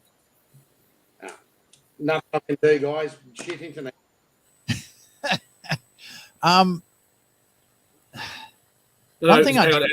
Sorry. So I did just say that it has officially been declared as a no by the ABC. We'll give you the floor, Stephen. We won't say anything for a minute to give you a chance to speak without interrupting you because there's a delay. So the floor is yours. Go for it. We have some people from the U.S. that have chimed in. Can you explain a little bit about what this means? Sure, I will in just a sec, Kimberly. We'll just give Stephen a minute to finish his answer about why we're seeing in very strong conservative areas. Service.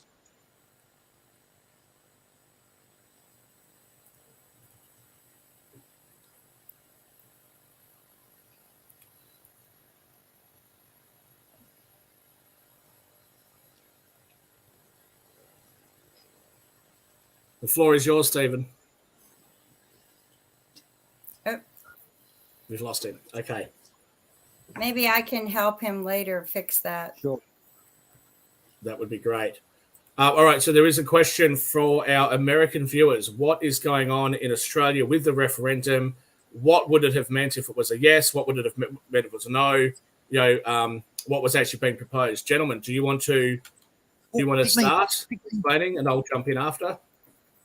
All right, Travis, you got the floor. Woohoo! Okay, so in Australia, we have obviously the Australian Constitution. So you have to have a referendum to make changes to the referendum, even if it's to fix a spelling mistake. So all the states, absolutely. Yeah.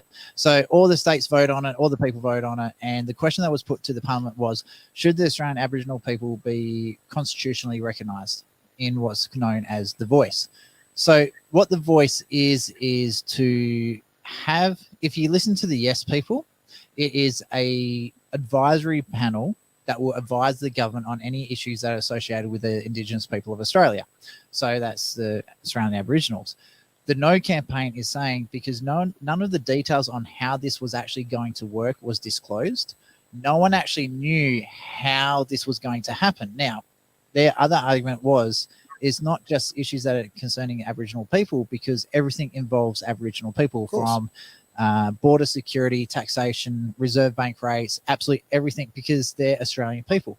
The other argument for the No campaign is, I think it's Section 51. It actually states what laws the Australian government are allowed to make in regards to different races within Australia. So there was no need to change the Constitution because it's already there. They could make the Voice to Parliament without changing the Australian Constitution. So that was the two arguments that was going on. There was a vote and it looks like it's been defeated, so it will not be getting changed. So have I pretty much covered it to Shaq, to your understanding as well? Yeah, I think so. I'll just let people in the United States know, because you guys don't generally have referendums. So there is a limit to what governments can do in relation to making any sort of constitutional change. Now, interestingly, that constitutional changes in the United States, although it kind of is voted on, but it's really actually a state issue, state by state. So you need 2/3 of the states to agree in order to change the Constitution or to make another amendment. Now, we don't have that in Australia. Neither do we actually have a Bill of Rights. Specifically, we do have rights, but they're hidden away in legislation, and it's just very complicated. So, but we don't have a Bill of Rights, and we are one of the very few countries that don't have one. So, I think they should have a referendum on Bill of Rights. Yeah. So one of the things that they'll do is they will take a referendum. They will take a vote for everybody in the country to decide whether or not they should change the Constitution. So the question that would be asked then is, what's required for a referendum to be successful? And we've had 44 referendums in Australia's history. Only 8 of them have actually been successful. And the reason for that is you need to have at least 50% in each state, and you also have to have more than 50% off the states. So in Australia, we have 6 states. You'd need to have 4 of them for a referendum to get up. So in this particular case, that hasn't happened. I'm cognizant of the question that was just brought up by one of our viewers. The question there was, so do Aboriginal people don't have a voice? Well, they don't have a voice, Laurie. They don't have a voice based on this referendum. They're not going to have the voice that they wanted, but they do still have and should still have some ability to influence government.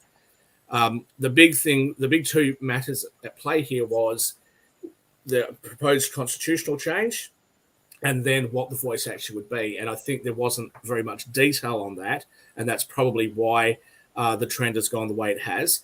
When this was first proposed, the polling indicated that Australia was 60-40 in favour of the voice, but since then it has gone the other way.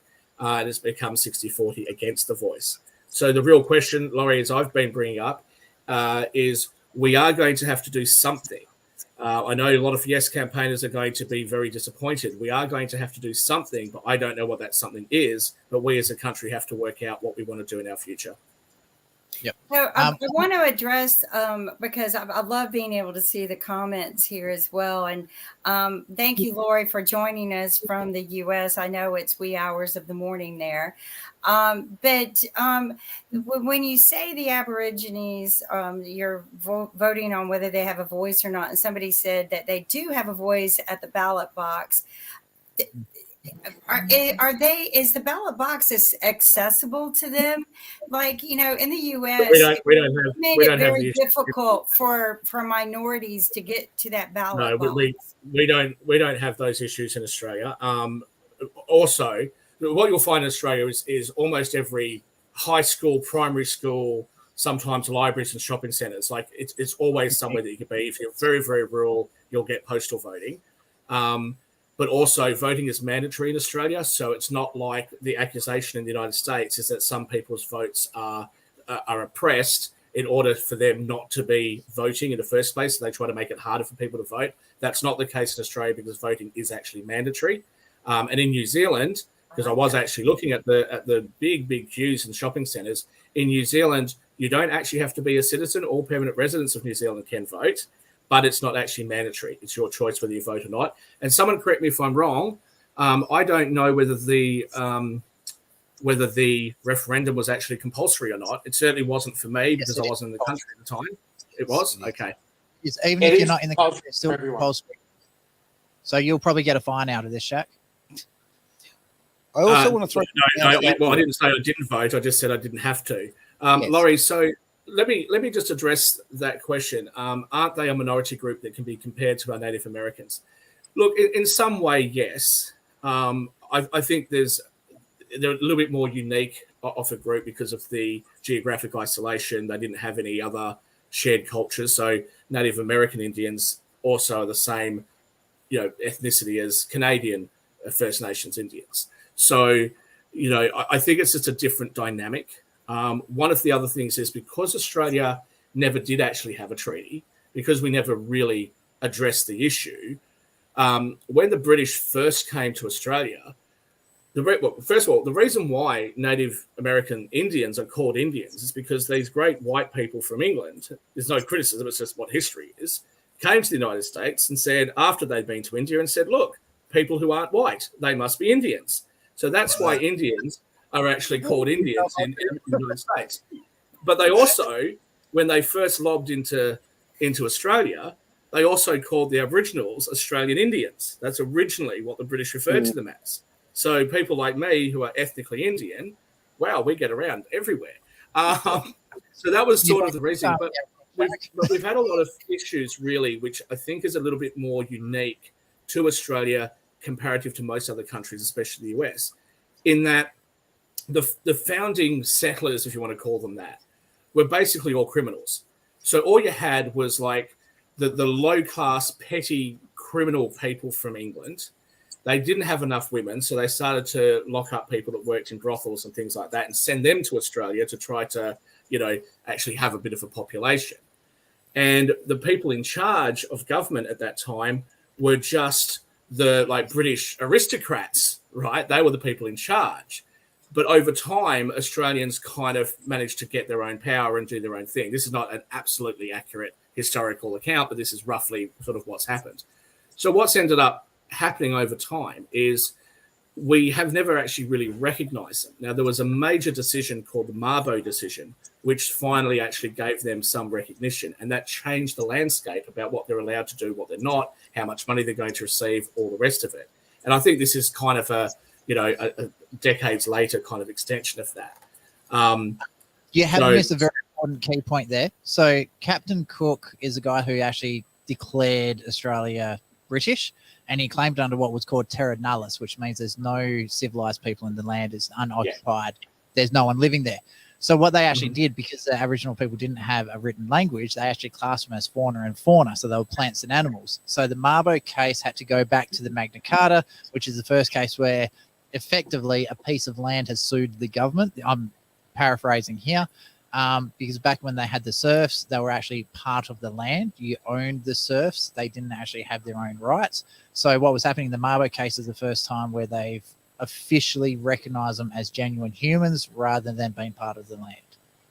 Again, I'm very that to make a lot but also recognise what's being here. That's not quite true either, because Aboriginal people have been able to vote and everything since Australia became a federation. Yeah. So but the Fauna and Fauna Act is basically been debunked so many times it's not funny. You might as well go and be with Dark Emu on that one, because it's just absolute shit. 1967 enshrined a lot of stuff into our constitution with the recognition of Aboriginal people. And there's a couple of parts of the 67 referendum that the government stuffed up on, and we wouldn't be talking about a referendum today if they got it right back in 67. And I think it's South Australia in the state parliament, they also gave Aboriginals the right to vote in state parliaments. So I think that was the really early, late 18th century before Australia actually became Australia. But I'd have to double check the dates on that one. But just for our American audience, there is some differences between what's happened with Native American Indians in the United States and Canada and what's happened in Australia because of things like recognition and things like that. Now, another one of our viewers, Nigel, has made a few comments which are somewhat quite questioning, hey, where's all the money that we're currently spending going? What's happening with the with the big Aboriginal corporations, what's happening with all of that? I think that's all playing into why people are voting no today, because I think a lot of people feel the same way, that if it really is true what the Yes campaign is saying, that this is going to help to fix the problem, you really have to tell us how. And this is the big divide, because I don't know anybody who doesn't want to fix the problem. We all seem to recognize that there's some sort of problem, but you're asking us to vote on something that may not even fix it, and in some cases could make it worse. And we already have these concerns, like, for example, what's happening with all this money?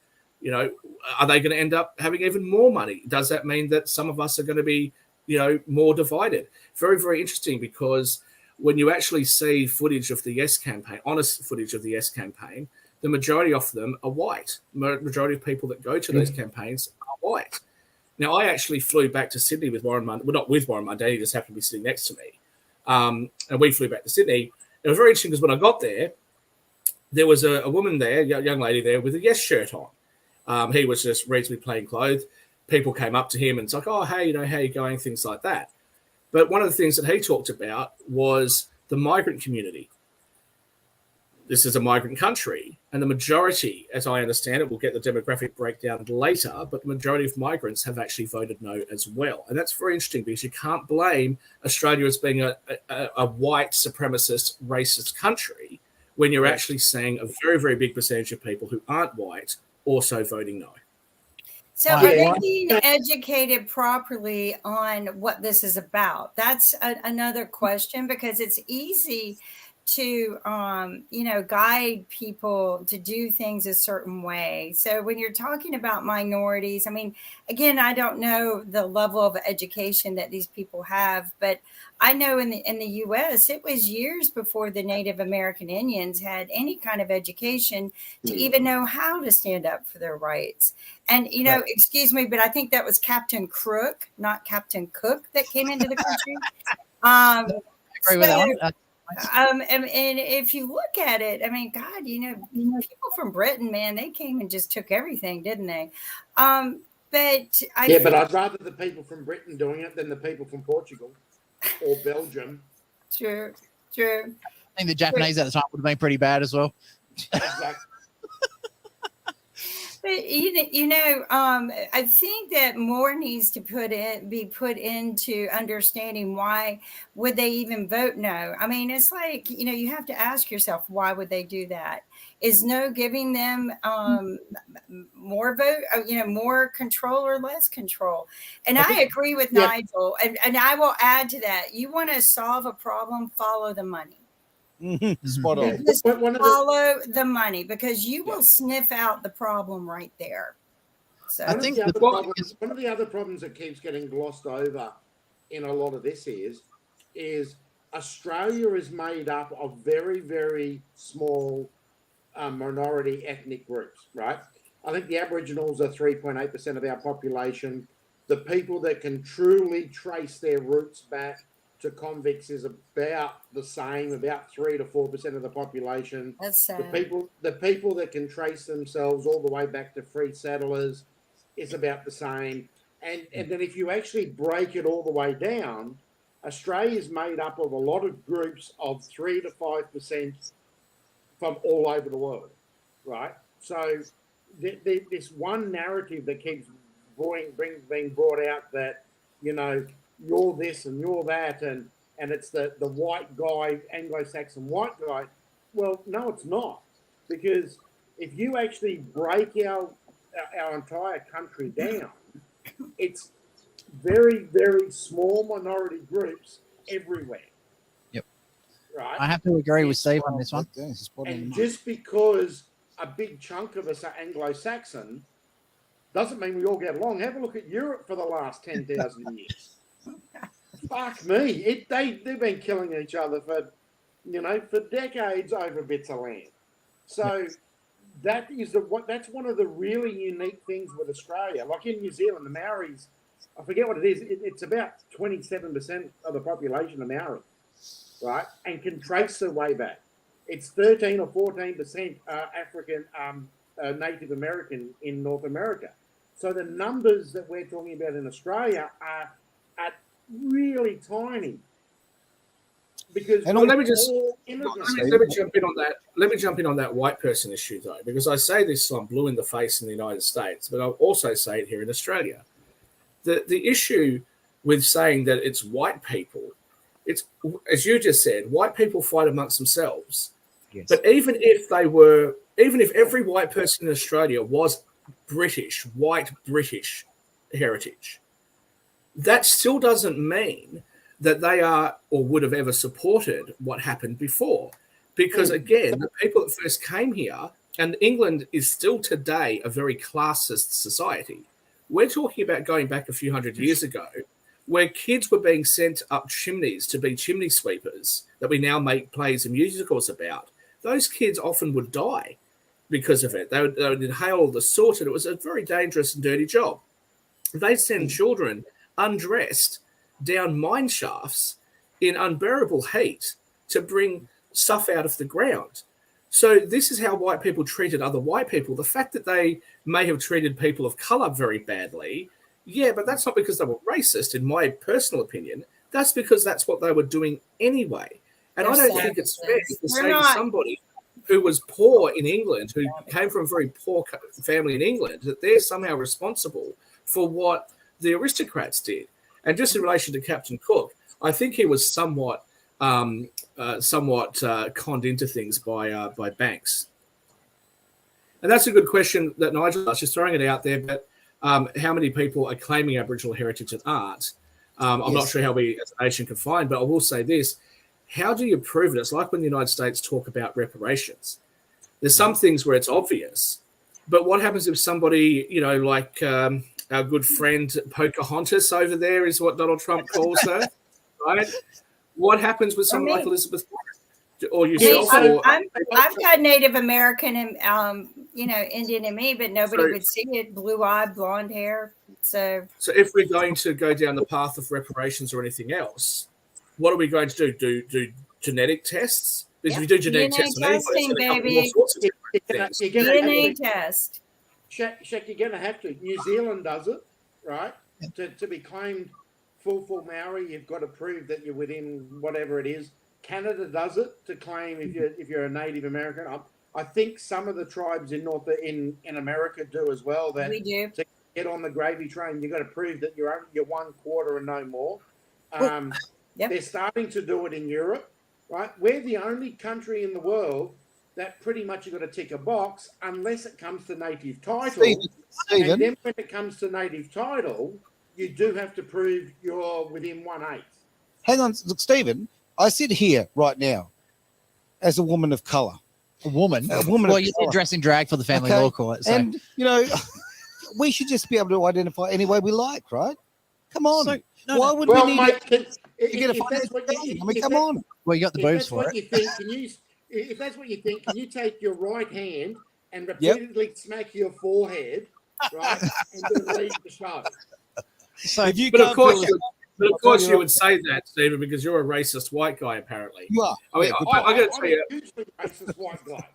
As somebody who has lived essentially his whole life in Australia, I have had brief stints outside in other countries, but essentially lived my whole life in Australia. Grew up half my life in Western Australia, about half my life in New South Wales and Sydney.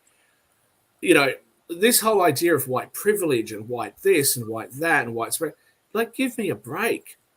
Give me a break. I'm not experiencing that. Neither do I actually experience it in the US, except that racial divisions of the US has become so much more pronounced now than what it was when I first started going to the US. And it's beginning to affect what we're doing around the world. And I don't think we should be doing that. I really don't. We're all just people, and we shouldn't divide on skin color.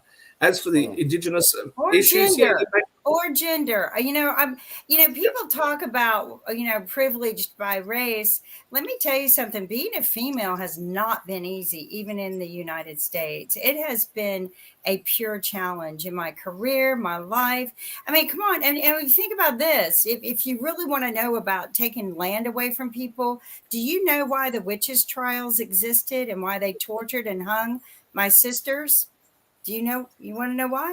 It was for their land. It had nothing to do with them doing spells or killing, had nothing to do with it. They proclaimed them witches. They used laws going back to England so that they can torture them and hang them and take their land from them. And it's stupid. So it's all about land and taking, but women's suffrage is bigger than any race suffrage. I am so I won't go into the gender issue right now because we're sort of on the race stuff at the moment for the referendum. Right. But I'm just saying there's far greater problems. I do acknowledge what you said. Back to Nigel's point before about the these big corporations. The other issue that we have another layer of bureaucracy. Is that layer of bureaucracy subject to lobbying? Is it going to be in the interest of big corporations to try to influence the 12 people that are going to be on that voice in order to get things passed and get things approved? One of the things that was complained about with the the shaved monkey over there in his former life was if you wanted to do something, you needed to have union approval. If you got union approval, hey, that was fantastic. But if you didn't, then your life would be very difficult. Is there the potential for that sort of abuse if we had the voice? Now, obviously, we're not going to have the voice, but it's already happening right now. So I'm going to chime in here. So whatever happening to just helping someone based on need? There's no money in it. No. Like, actually, there's a lot of money in it. So stuff the gender shit, stuff the race shit. Like, if someone needs help, help them. I agree. Instead of going, oh, you're black, so I help you. Oh, you're Asian, so I help you. So you're African, you're a refugee, so we'll help you. No, let's just fuck off all these labels. I'm tired of labels, because the moment you label someone, Thank you. I agree with you. Thank you, Kim. The moment you label someone, straight away, whether you do it intentionally or not, subconsciously you put in a barrier, them versus us. And it always becomes them versus us. I've got to do something to protect me versus everyone else. No. Does the person need help? Okay, they need help, so let's get them to school. Let's help them buy clothes. Let's help them get food. Let's help them actually get to the point where they can look after themselves, and then hopefully that person will help the next person down the line. I think that we need a societal change, not a governmental change on this one. Well, actually, can we send no labels to them? No labels. Yeah, hashtag no labels. Let's go for it, Kim. Without a position, you don't have a government. Sorry, what was that, Steve? So the problem with what you've just said is you have to change government and the idea of government, because government only works if there's an opposition, and government only works if there is someone, right, to blame, or someone to be a victim. They do love the victims, don't they? So, because I think it comes down to that goes all the way back to the Sumerians, right? So any government that's ever been in existence on this planet has always had the same problem. Well, hang on, not to play the devil's advocate, but if we are talking about Aboriginals and potentially what we're going to do in the future, because this issue still is going to exist, as I think it still would have existed even if the Yes campaign got up. I don't think the Yes campaign would have solved the problem. We still need to work out what we're going to do. I will just say that there is some things that are unique to the Aboriginals, such as the stolen generation, a whole heap of other issues. We also know that the facts. That's Jack. Okay, well, in Australia, no, because in relation to kids, they actually took kids away from all sorts of immigrants. I know, I'm aware of that, but it's something that has disproportionately steal children on every color. It is something that has disproportionately affected them that they are still talking about. What we do know, as far as facts are concerned, is that they are not educated as well as the non-Indigenous people of Australia. Now, I'm not talking about why that's the case. There are many reasons why that might be the case, but that's just what the numbers are. They're not educated as well. They don't have as great health. They have a shorter life expectancy, and far more of them are incarcerated than any other group. So, given that is a challenge facing, given that is a challenge facing that community, what do we do about it? I'm not saying I support or don't support the Voice. I'm saying I don't think the Voice would have addressed that. If we do want to address it, what do we do? And I think just paying it forward wouldn't solve that problem. So, I want to hit on the incarceration rate one there, Shaq. Why do you think people are in jail in the first place? Hang on, I'm not advocating for a position, so don't ask me. I'm just telling you what the numbers are. I'm reporting both sides as fairly as I can. I'm reporting both sides without saying how I feel. Yeah, I don't think that's a gender issue, because if you have a look at the amount of people in jail from state to state, Malcolm Roberts, the senator from Australia, broke this one down very, very well, especially with deaths in custody as well. He's proven that the people who do the crimes end up in jail. The people who do not do crimes do not end up in jail. So a lot of it is more associated with drug abuse rather than actual what you do, race or your gender is. So if people have to learn to stop doing crimes if they don't want to go to jail. It's time to stop the professional victim. So I just hate it when people turn around and say, oh, there's so many Aboriginals in jail. We'll stop breaking into people's houses. Stop doing drugs. Stop trying to kill people in the street. Like, you don't want to go to jail. Don't do a crime. Because the reason, and also the reason why they do those sorts of crimes. I'm going from personal experience here as well. So a lot of the home lives for especially juvenile Aboriginals that are in jail, the reason they do the crimes is because their home life is a million times worse than what their life is in jail. So the jail time is actually a holiday for them. They sleep in a safe bed. They get 3 meals a day. They're not getting assaulted by parents, elders, and all this other stuff. So it's actually safer for them to be in jail than what it is to be with some of the families. It's a horrible option to have to take. So anyway, no, I hate when they start talking about that. Kim, you got your hand up. Welcome to class, Kim. I've learned not to talk. I try not to talk over people. It gets, you get passionate, right? But then the viewers can't hear anything. So yeah, I raised my hand. So you raise a good point. Why are they always in jail? They do the crime, and you raised even a better point. It's safer. It's cleaner. They get fed. But here's the thing: they're not educated to get out to sustain. They're not taught to sustain. And if you don't start going into these communities and educating them, the crime is going to continue to exist. And I agree with Steve. In order to have a government, you have to have some sort of contention. And in the United States, something I've learned was that the way that the government always wins is, whoever wins is, they spread fear about something and then they point fingers. That's Right. how majority of them win. They can guide you into the Sahara Desert and convince you to even drink the sand because they're more educated than you. They're more refined. And there are probably some Aborigines that are very, very intelligent, but they give up because there's just nothing there for them to gain traction with. So I think just like what we had to do here is some of us had to get out and get more educated and then go back and educate and teach. But people don't want to leave their cultures. That's scary too. I mean, you've taken their, many years ago, you took their land away and you expected them to just catch up with you or die. And they didn't die. So maybe take a little bit more care and teach them. There's a lot of Aboriginal people who have really stepped up, though, and live wonderful lives. And I think that's something that's getting forgotten here. There is really, like, I meet them all the time. I met a new friend just last week, Sam, just so accomplished, an absolutely amazing guy. And he's got that side of life. He's got the traditional side of life, and he enjoys that, and he's very proud of that, as he should be. But he's also embraced the best of both worlds, if you like, and he's having a wonderful life because of it. So, we've got to stop pushing this professional victimhood. The fact of the matter is, if you wish, whatever your color is, whatever your gender is, whatever your situation, wherever you come from in life, you ultimately have the decision to make, right? Do I stay as a victim, or do I live as a victim, or do I get off my butt, okay, and make my life what I want it to be? And that doesn't matter, as I say, where you come from. And with education and with people being built up instead of tearing people down, that'll happen. Okay, it's not going to happen in 5 minutes, but it will happen.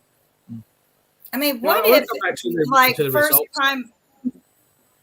Go ahead. So I just want to come back to the results for a moment. So I don't think Victoria's been called yet. We know that it doesn't matter anymore. It's been defeated, but we'll still see what the results are and how it comes in. The latest results that I'm seeing from Victoria, it has actually come back a lot closer. It is now at 51%, I believe, in Victoria. 51.5%. So this is although there's still enough votes to swing this back. I'll just show you something on the computer. Can everyone see this map? Right? Yeah, I'm gonna bring up the electoral results electorally shortly. I'm looking at the same map. That map tells you everything. Inner city Teal voters in Victoria are voting yes. Everyone else in the country is voting no. Yeah, that's correct. So we do know that there is that sort of inner city Melbourne, Sydney sort of situation where they tend to go for more progressive and more woke sort of policies. If this was a referendum on climate change, Victoria would have probably voted yes. So the question I'd have for you, though, is I'm actually quite surprised at that result in Victoria, because I thought if the one place that I would definitely say is going to vote yes would have been Victoria. Does it come as a surprise to any of you guys? What did you guys think would happen in Victoria? And why do you think it would happen? I had Victoria as the most line ball of any of the states. I had Tasmania as a solid yes. I had Victoria as line ball, 50-50. It could go either way. So it's going to be like 50.1, either way. New South Wales was always a no for me. Queensland was a no for me. WA a no. And South Australia was a mix, because it's changing in its mix. Victoria was always going to be 50-50, but I've got to go back to where my head's been at with Victoria for the last 2 or 3 years, or since COVID. It's a lost cause. It's a socialist haven. It's the California of Australia. Yep. It is the California of Australia. It's full of highly educated, very wealthy, guilt-ridden, inner city, Toorak tractor driving, latte sipping, tofu eating, infused water drinking numbnuts. Beautifully put. So I take it you don't like Victoria very much, or Victorians. Latte. You don't seem to you don't seem to think too highly of those people coming from Monash or the University of Melbourne. Well, anyone that comes out of a university these days, and I wouldn't hire them to sweep the streets. Now, I will ask the panel and people in the audience if they would like to know what a particular electorate is, or a particular electorate's doing. As far as Northern Territory, I will just come back to that. I did have it on my screen a few minutes ago, so I will. 71% no. 72% no. Tell us how you really feel, Steve. So this is what's very interesting because they've got Northern Territory has the highest population of Aboriginals in out of all the states. Because their population is 30%, is that implying that the 70% of the white people all voted no and the Indigenous people all voted yes? I don't think so, because we know that this has actually been a divisive issue even amongst Aboriginal community. There's a lot of people that vote no. And again, if you go and have a look at real footage of no campaign rallies, I would almost say that there's more Aboriginals and immigrants and people of colour than white people at those rallies. Well, certainly there's a significant percentage of them. Oh, Shaq, me, Shaq, me. My turn. So, yesterday, Luan, my wife is Vietnamese, so we went down to the polling booth near where we live, and I was helping out for a little bit. It was really funny because there was two yes campaigners there. One was like on his deathbed; he was about 85 or something, couldn't even stand up. The other, I think it was his partner, was a little bit younger, and she was like hobbling around handing out how to vote cards, but. For the no campaign, there was a Vietnamese, a Chinese guy, and me, who's just like an absolute bogan. So we had this really multicultural no campaign versus the so-called non-racist yes campaign that were just glowing white in the sun. So it's just really, really fascinating when you see these actual percentages. What would be really interesting if you got the stats there, Shaq? Can you? Oh, WA's not up yet. I was going to say I want to see what Canning Vale, like the Canning area, is in WA, because there's a very high Chinese population there. Okay. Or I think it's Bauga or Malaga in WA up that way, because there's a very high Vietnamese population up there. I'd love to see what those two were, and Dianella, because I know there's quite a few like Sudanese people in those areas. Okay. So I'd love to see what sort of. Broome is also another good one, because Broome's full of Chinese, Japanese. Yeah, because I was Let me just give you sorry, go for it. I was going to say, because every time I have to admit, most of my mates, because the wife's Vietnamese, a lot of the friends that we know are not Australian born. Most of them, their biggest arguments that I'm hearing is, why should one group of people get a special voice when Australia's made up of so many different cultures? Where's all their special voices? And the question then also gets asked, we've got a Minister for Women's Affairs. Why haven't we got a Minister for Men's Affairs? We've got an Aboriginal Affairs Minister. What about, is there a Sudanese Affairs Minister? Is there a Vietnamese Affairs Minister?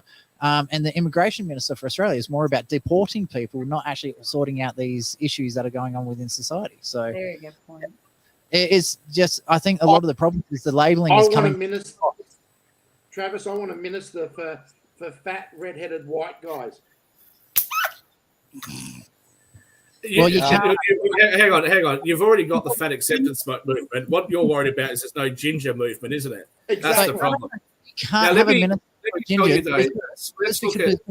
Sorry, Shaq. I have to jump in here. Steve, what's the only train a ginger can't ride on? The Soul Train, because they don't have a soul. The Soul Train.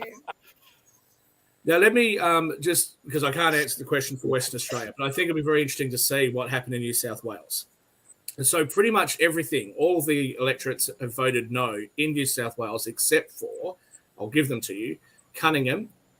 And then you've got the Liberal blue ribbon areas that were lost in the last election to the Teals, they have all pretty much voted yes. We've got McKellar, which is Bronwyn Bishop's area. We've got Bradfield, that's voted yes. North Sydney, that's voted yes. Warringah, voted yes. Wentworth has voted yes. Kingsford Smith, well, we knew that because that was what's his name from Midnight Oil was a representative from there for a while. So Kingsford Smith, yes. So those are the areas, and Grandler has voted yes. So a big percentage of those areas are the bluest of blue ribbon seats in Australia that have actually voted yes, and everybody else has voted no. And I actually wouldn't have expected that personally. And Shaq, have a look at Queensland. So the seats that went yes, Ryan, Morton, Griffith, and Brisbane. So we're talking seats that are very green, and a very wealthy, university educated, very white, very female areas. So Richmond voted in New South Wales. Richmond also voted yes. You've got Moreton, only 25% of the vote counted in Oxley. That voted no. Sorry, I'm at the wrong one. There we go.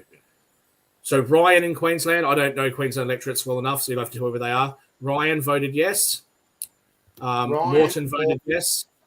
Lily voted yes. And Griffith voted yes. So 4 electorates in Brisbane, and those 4 electorates are very white, very left-leaning, very highly university educated, very much government employees, right? There's a trend happening here, and the same you can say with a lot of the ones in Sydney.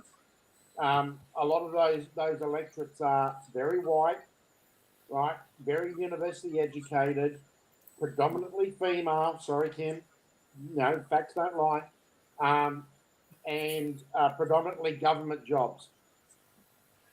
So how would you, what would be your best guess at areas like the electorates of Leichhardt, Kennedy, Maranoa, if that's how it's pronounced? Those are very rural parts of northern of Queensland, very hot places. My mother is working up in Doomadgee at the moment, and Mount Isa, but she travels between the two as a mental health nurse, working with Aboriginal communities up there. Those places appear, we don't have a suburb by suburb breakdown, but those places which seem to be majority inhabited by Aboriginals are also voting no. And I would say that's how I've read the Aboriginal community is most of the Aboriginal community are voting no, unless they work for the government, they're highly educated, they're ripping money out of the system, right, and they don't want to stop their gravy train. So all the Aboriginal communities that I know up on the Cape, they're all voting no, because they've all been lied to by the half caste in Brisbane, Sydney, Melbourne, Canberra. Something else I think is really interesting to have a look at here. I'm looking through just Queensland at the moment. So Maranoa in Queensland, 83.7% no. We've got Kennedy, which is 78.2%. So these are really high percentages of voting no. But when you have a look at the yes vote, so we've got Ryan is 55.5%. Morton is 55.7%. We've got 57.7% for Griffith and 57.4%. So these are arguably is fairly close. The votes that are for yes are only just yeses, but the votes for no's are outstandingly no. So there's still a few that are kind of close, but a vast majority of the no's are definite no's, where the ones for yes are questionable. Yeah, which is interesting because of the areas where they are voting yes. If you take Victoria, based on the map, it's pretty much just Melbourne that's voted yes. The whole, and really, this is the trend around the country. In South Australia, Adelaide voted yes. The rest of South Australia voted no. In Victoria, you've got Layla, which voted yes. I believe is Anna Burke, the former speaker from Layla. Yeah, I think she might. Gellibrand voted no. Gellibrand voted yes. Fraser voted yes. Maribyrnong voted yes. Wills voted yes. Melbourne obviously voted yes. McNamara, Kooyong. These are all basically inner city Melbourne. Cooper voted yes. Jagga voted yes. Menzies, Chisholm. Actually, that's Anna Burke was from Chisholm. And that voted yes. Deakin voted yes, and Isaacs voted yes, which sort of raises that question as well about what happens in state elections.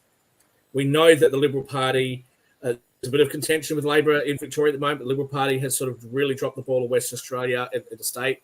Maybe they're dropping the ball a little bit in Victoria.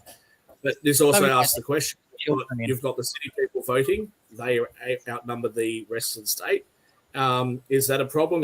Should we change how we're counting these votes, or are we happy with it? WA, I go jump in on this one because they had Zach Kirkup was the opposition leader for the Liberal Party for a while, going into the state election. He was 33. Yeah.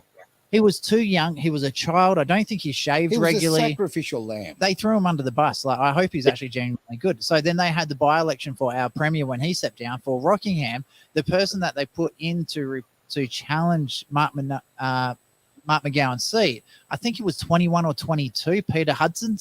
So he's just too young, hasn't gone through a divorce, hasn't got grey hairs yet.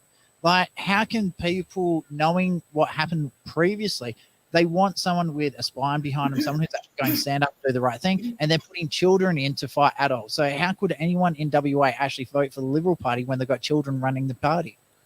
Well, but he wasn't running the party. He was thrown in there last minute after Liza Harvey's position became untenable. That's why he was thrown in there. Okay? Why didn't they without taking out him, that's my point. Liberals have a lot to answer for in Western Australia. This is their fault, and they've got to get their act together if they ever hope to come back from where they are. They lost my area, which is Nedlands, Dalkeith, where I live. They lost that. How do you lose Nedlands and Dalkeith? Yeah, it's just not possible for Nedlands and Dalkeith to vote for Labor, but they did. I mean, if you'd have told me that 5 years ago, I would never have believed that to happen. So, the Liberals in WA certainly have to do something. I'm going to pivot back to New Zealand. As I mentioned before, one of the issues is whether the Nationals and ACT, especially ACT, would like to roll back some of the changes which have made Maori language and more in everyday use, and also have the Maoris be more involved in government, have special programs and that sort of stuff. And that appears to have not been that popular in the end. So that was one of the things that they ran on. Now, at the moment, we've got almost 70% of the vote counted. Not much has changed in relation to the vote counts. The National Party is sitting just over 40%. The Labor Party is sitting just over 26%. The Green Party is just over 10.5%, and ACT is on 9%. New Zealand First is on 6.3%. So again, I think with ACT and the Nationals, that would give them 63 seats, as Stephen alluded to earlier.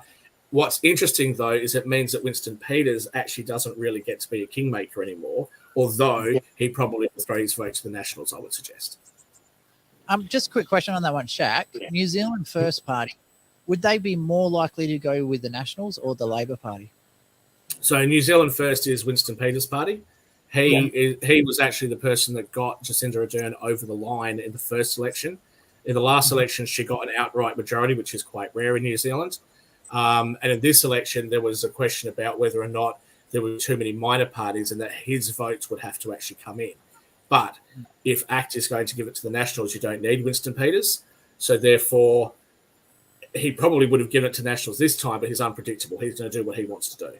So, But this really does raise a very interesting question, one that the Republicans are going through in the House in the United States, and a question I guess we've had when we've had hung parliaments under Travis's favourite Prime Minister, Julia Gillard. If you have policies, then if you have a small party that has a relatively small amount of votes, but you need their votes in order to form government and stay in government, are we giving disproportionate amount of power to parties that are too small? In the US, you had 8 Republicans defect. You need a new speaker. In New Zealand, you need to have one of the minor parties, so those minor parties can dictate terms to the bigger parties. Is that a system that we all think is fair and reasonable? I think they're needed. And personally believe we should have more parties than less, because a lot of the parties, like for example with Labor, you can't cross the floor. So there's a lot of issues coming up lately where they're very, very individual topic sort of things. Sort of like the same-sex marriage bill in Australia, the Aboriginal Heritage Act, one that was the WA personal one. I think having parties like Labor and Liberals, where even though the Liberals are allowed to cross the floor to vote against a policy, it's very, very rare for that to actually happen. Well, they lose their funding for the next election. Correct. So I'm very supportive of WA's changed how they do their. So in Australia, we've got the lower house and the upper house. So the Legislative Council and the Legislative Assembly. The Assembly makes the laws. The Council audits the laws to make sure shit ones don't get through, but they still do. So what's happening is you only need 2.7% now in WA to win a seat in the Legislative Council, which is the upper house. I think it's more important to have auditors in the upper house from multiple different parties than what it is in the actual lower house where they're creating the laws. So the lower house, I think having two parties is fine. It's the upper house where we need to have lots of different voices, because there's one WA member of Legislative Council, Robin Scott. He was from One Nation. He actually did a speech when it was coming to the same-sex, the voluntary assisted dying bill. He says, doesn't matter what laws you would put in place, some clever cookie is going to find a way around it. So I think you need to have lots of different eyes looking at bills to find goods and bad things about every policy that's coming through. Let lower house to create the laws. I think that's fine. The upper house, we need lots of people to see it to make sure that bad laws don't get through. And it needs to be looked at from every aspects of society, not just one or two. All right, guys, I need 15 seconds of your time if I could just grab that. So, Travis, if you could just mute for a moment, that'd be fantastic. It's Edge Radio Australia. Thank you very much to our SSA, our sponsors, who keep the lights on here and enable us to keep free speech alive.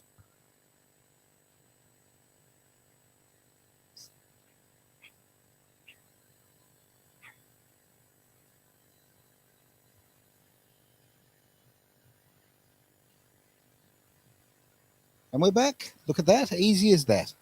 And we are. Going back to the referendum, I'll just quickly touch on South Australia. From what I can see on the map, only 2 electoral divisions voted yes. And as you indicated before, Travis, by very low margins too, Boothby and Adelaide. So Adelaide voted yes at 52, just over 52%. Again, these numbers will change slightly. It's only 40% of the vote counted, but 52% for yes, 48% for no, and Boothby, which is 52.5% to 47.5%. And that's it. Voted no. But again, Shaq, in a city, in a capital city electorate. Yeah. Every single yes electorate is inside a capital city. Yep. So the question. So the question is, what do we do? Because this is a trend. We're seeing it in the United States. We see it in Canada. We see it, in the UK. What do we? Is it a concern for us that the cities are having this sort of? It would appear that the cities want to do things that nobody else in the country wants to do, and they seem to have a sort of disproportionate amount of influence. Is that a problem, or do we all think that's okay? So here's my take on it. Just real quickly. I think we do nothing and we let it blow up on them like Chicago has. Right? Chicago's really blown up on the Democrats because all my friends that live in Chicago, they're all getting one-way tickets to Texas and Florida. And they're shutting I have family in Texas selling off their land because they can't stand the laws in Texas. And so, we're not really the United States. Okay. I wish people would get past that because each state has its own individual laws that kind of don't agree with the other state. So sometimes you could be living in one state and cross the border and get arrested for doing something you were doing over here and be put in jail for life. Yeah. So you didn't know any better. You just moved there. You go, oh, I'm going to, So no, the United States is a bunch of crock right now. And you got people, trying to control, and it's all controlled by the people who have money instead of people who care. So, I hope that you guys don't run into this problem, but it seems like we are. Well, I think we're heading that way. And everywhere in the world's running in this problem. Paris, Rome, London, Geneva. Everywhere you go is running into the same problem, right? So, what do you think the problem is? Because it sounds like it's divided. Like in our country, we're divided Republican, Democrat, no ifs, ands, or buts. You're one or the other. No black. I mean, it's that. Yeah. I am 100% independent, no labels. I love no labels. I want a human in office.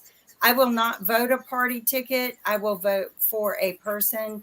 I am pushing the no labels org because I think that if they could ever win, they could change our destiny to a better way. I mean, we are struggling because they keep us divided. So what do you think the problem is in your country? I will just say, just for no labels, I obviously can't financially support them. I'm not American, but one of our very good friends, David M. Walker, who was the former Comptroller General of the United States, is part of that group. And I do wish them every success, and especially him, because I have a lot of respect for the man.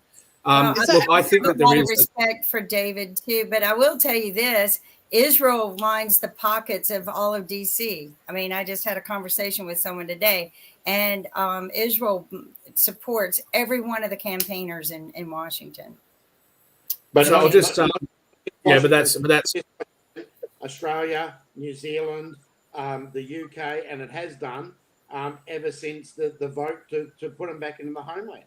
But that has to happen. What are they going to do? They need the financial resources, the military resources of the West. But the outward pouring of money, right, to keep the Israeli machine going and its influence is very great. Now, is it good or bad? It happens with all states. Japan does it. Right, Japan lobbies the US like nothing else to keep the money flowing to Japan because of big bad China over there. Right, it used to be Korea, and now Japan goes China. Right, the United Nations do it to the US and go, give us money, give us money, give us money. Right, it's all about keeping all these people in power. Most of them don't know why they need to be in power. You know, I've been through the European Commission. I've worked in the European Commission as a consultant for a while, right? I can tell you most of them up there, all they care about is not losing their job, right? So they create more jobs to suck more money out, to create bigger bureaucracies so that they can absolutely make sure that they don't lose their job. The UN is the same. Governments are exactly the same. Right? The reason that governments are getting bigger and bigger and bigger and bigger is so bureaucrats won't lose their job, or if someone does need to be cut, it's someone further down the line. It's job security. You're absolutely correct. It's all about job security. Right. It's all about even our laws are engineered and designed. They have full immunity. You know, our taxing system has full immunity. They can come in, crack the whip. I even have a recording of them. We can crack the whip and make the citizens jump and do whatever we want. And they have full immunity. They have a license they literally have a license to kill. People think I'm making this up. I am not. I've got recordings. I've got documentation. It's a mess, but you're right. It's all about job security. The IRS is one of, I think it's 8 federal agencies that their agents are licensed to carry firearms. Yeah, they are licensed to kill and have full immunity. Oh God, he got booted out. They didn't like that. They booted him. So I'll just say as well. I think that there's a major disconnect as well with what's in people's interest. So the first place we know that people who are employed by big companies, often those big companies have government contracts, which means that they are the recipients of tax dollars.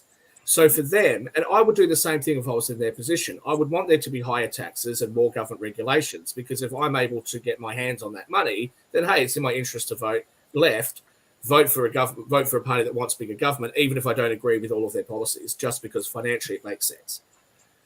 When it comes to how people are voting in other areas, I think people aren't interested in a lot of those other social issues, like the trans issues and all these issues. Most people don't really care. So just do what you like. Just don't involve me or force me to start using words I don't want to use. But I don't hate you. Just you do you. That's where most people are. And for some reason, that's become a much more divided issue. And now we're seeing a lot of complaints about what's being put into the education system. But I'm just going to come to one issue, which I think highlights the point where we really shouldn't allow ourselves to be divided because one person's voted one way and the other one's voted another. And I'll just talk about housing affordability in Australia. So there is big waiting lists for community housing, and there is massive, waiting lists just to try and rent a house at all privately. There was an article that came out today in the West Australian papers where 400 people went to a crappy little house to try and put an application in. Imagine being one of those people. It's horrible. So one of the things that people say is we want more affordable housing. But the problem with more affordable housing, depending on who you are and what your needs are at a given time, the problem with it is if you own houses, which most older people do, and you perhaps have houses in your pension fund or your superannuation fund, you don't want there to be more affordable housing because that's going to lower the value of your investment because it's going to reduce demand. Those two people don't hate each other. They just have different interests. And one of the things that I would suggest about those inner cities, like Melbourne and Sydney, is you do have a lot of young people that live there who are students and things like that. I am, however, still surprised, and I do acknowledge what you've said there, Stephen, about areas like the Blue Ribbon seats in North Sydney. I find that really surprising. And just on the results we've had so far, me and Nora voted 80% no. And, someone has said her kids are going to be living with her forever. We don't know where she's from. I do, but I'm not going to say unless she wants to type it in. I'm glad you're watching, though, Mickey. And the highest yes vote came in from Melbourne. So at 79.59%. So, again, a very big disconnect. And I think this will be interesting because of some of the complaint about Bowen, the last before Albanese, what's his name? Beavis and Butthead? What's his name? Marks. Yeah, the last Labor opposition leader who went to the election. Oh, Shorten. Bill Shorten. Right. So Shorten. one of the complaints or one of the issues that they talked about this after the defeat because everyone thought that he'd win, was that perhaps he ran too much of a Victorian campaign that was alienating to the rest of the country. I'd like to get your take on this. Will the Liberal Party, because the Liberal Party seems to think that they're the big no campaigners, that's on their side of the aisle, and the Labor Party says this is they're on the yes side. What's the effect that you think that'll have on Anthony Albanese's career and the Labor Party moving into the next election, if any? And do you think the Liberal Party might have a false sense of security because they've been on the same side as the voters in this campaign? So my take on that is Albanese's gone. And the left faction of the Labor Party will implode. It'll shrivel up its own sphincter after this. And the unions will be out for a new leader. So sometime in the next 3 to 4 months, there'll be a new leader or there'll be a contest. The Liberal Party will self-implode. This will divide the Liberal Party or the coalition here even further. We'll have because Dutton can't control the coalition as it is. He's fighting 4 factions, and that's never going to work. John Howard only had to fight 2. He had to fight Costello's faction and his. But whenever you got more than that, so I can actually see the Liberals splitting and becoming fractured, which is not good because it means that Labor, with the Green supporters, got more chance of retaining power. But they'll be fractured and they'll be divided and their concentration will be elsewhere fighting internal battles. So it's not good for Australia either way for this next election period. But that said, this is happening all over the world, right? Minor parties can't fill the gap. And the problem there is most of the minor parties aren't disciplined enough and don't have the basics to actually be a machine. And regardless of where we are in a major political cycle, you need to be a grassroots machine. You need to be an inner city boardroom machine. You need to be across a whole different parts of the electorate. And most minor parties can't do that because they're one issue or they're one person. Well, the Australian Democrats were sort of on the stage there for a while, and they seem to have just disappeared. What happened to them in the end, the Australian Democrats? Because Natasha Sawyer was the last one in charge. What happened with them? Everyone defected. Yeah, spot on. Everyone defected, and they internally imploded. Yep. I expect the same thing to happen with One Nation. I expect the same thing to happen with KAP. I expect the same thing to happen with Palmer. Palmer's pretty much imploded. Shooters, fishers, and fuckers, the same thing will happen there. The Greens will self-implode at some point. I hope so. We'll get some bad cocaine. And then what? Look, I think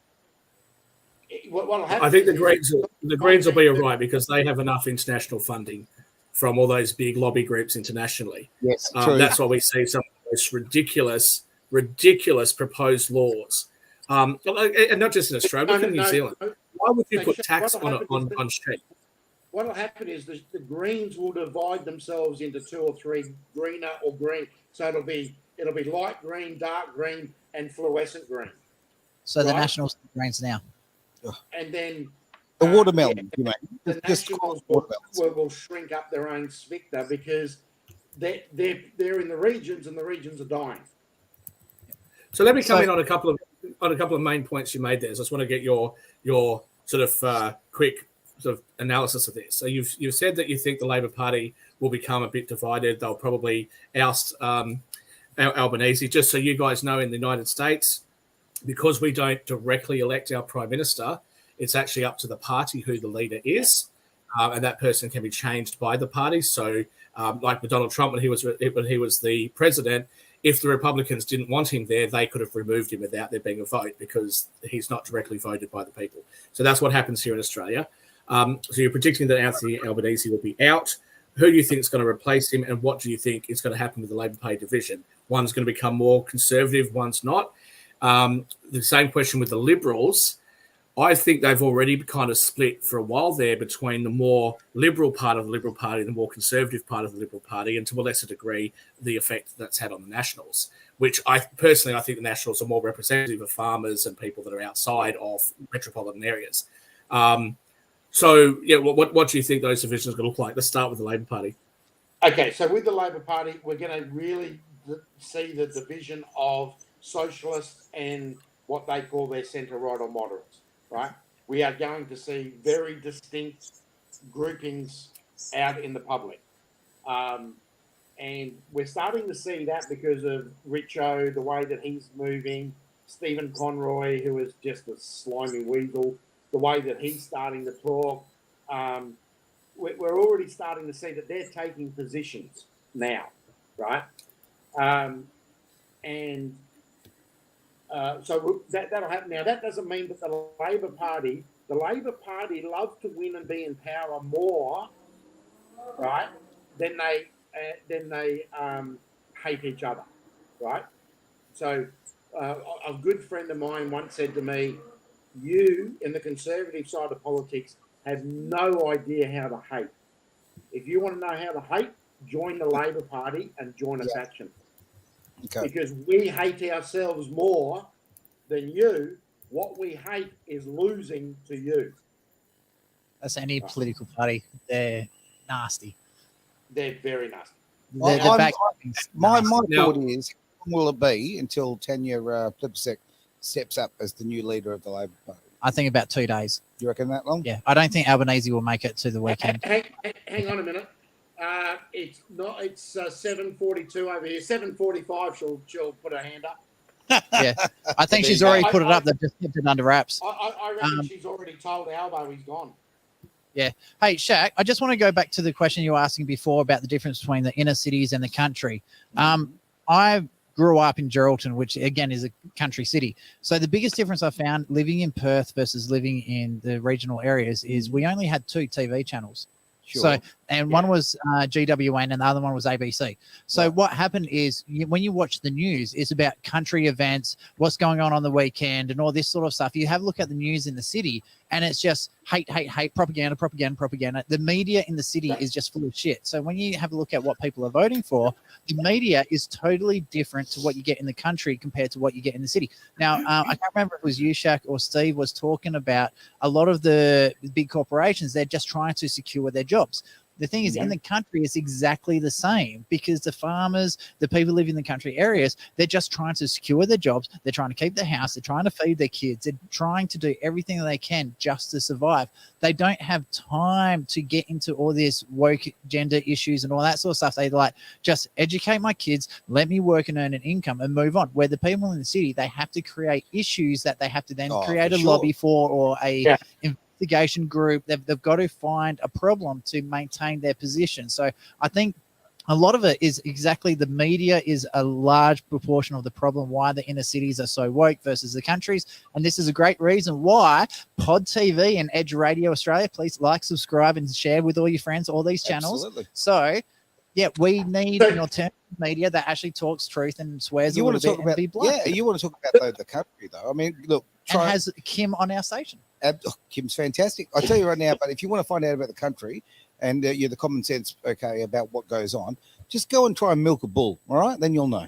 Yeah, Yeah, I don't think a lot of the guys think what's going on. Now, look, can I go back to something that we were talking about before about the US before I got kicked off? Something King brought up. This is about an hour ago now. What I see that may happen in the US is we may see the rise of the third party candidate being more and more prominent than the major parties. What's his name? Robert F. Kennedy Jr. has come out yesterday and declared himself as a third party candidate. From my sources inside the Republican Party, there is 2 very, very high profile Republicans thinking of doing the same thing. Right? Interesting. I mean, to me, I don't think that's a bad thing. To me, I look at the 2 brightest stars in American politics at the moment is Vivek Ramaswamy and also I'm having a mental blank here. But they don't want another Indian running the country. Yeah, but you know what? It's time to wake up and grow up. I think that hang on, who was I thinking about? Tulsi Gabbard. Tulsi Gabbard, fantastic person, right? Okay, has military experience, has Congress experience, has genuine common sense, got out of the Democrats. Okay, there are good people out there, but the 2-party system and the money and the donors, that stops America from actually getting the leaders that it needs. I think all countries need to put this guy. I like these guys. Can I ask a question? Do you guys, listening to you talk about the media, and I'm just like struck by, two driving that could be really dangerous, because I worked in the major media networks for a while before Nick and I decided, you know what, in fact, I looked at him and said, I can't do this anymore because they want you to lie. If it doesn't bleed, it doesn't lead. I mean, it's just, and we also noticed that it was very politically driven. In your country, does the media dictate who wins? Oh, yes, absolutely. Simple as that. So, well done, John Hughes. Okay. We have a yes. The we had to media get one. dictates all over the But world. I'll say this. Hang on. Kim, it's very important to know this. I mean, okay, well, it's not that important, but from my point of view, okay, I'm former, the corporate media. That's where I come from. I'm not. I got him fired.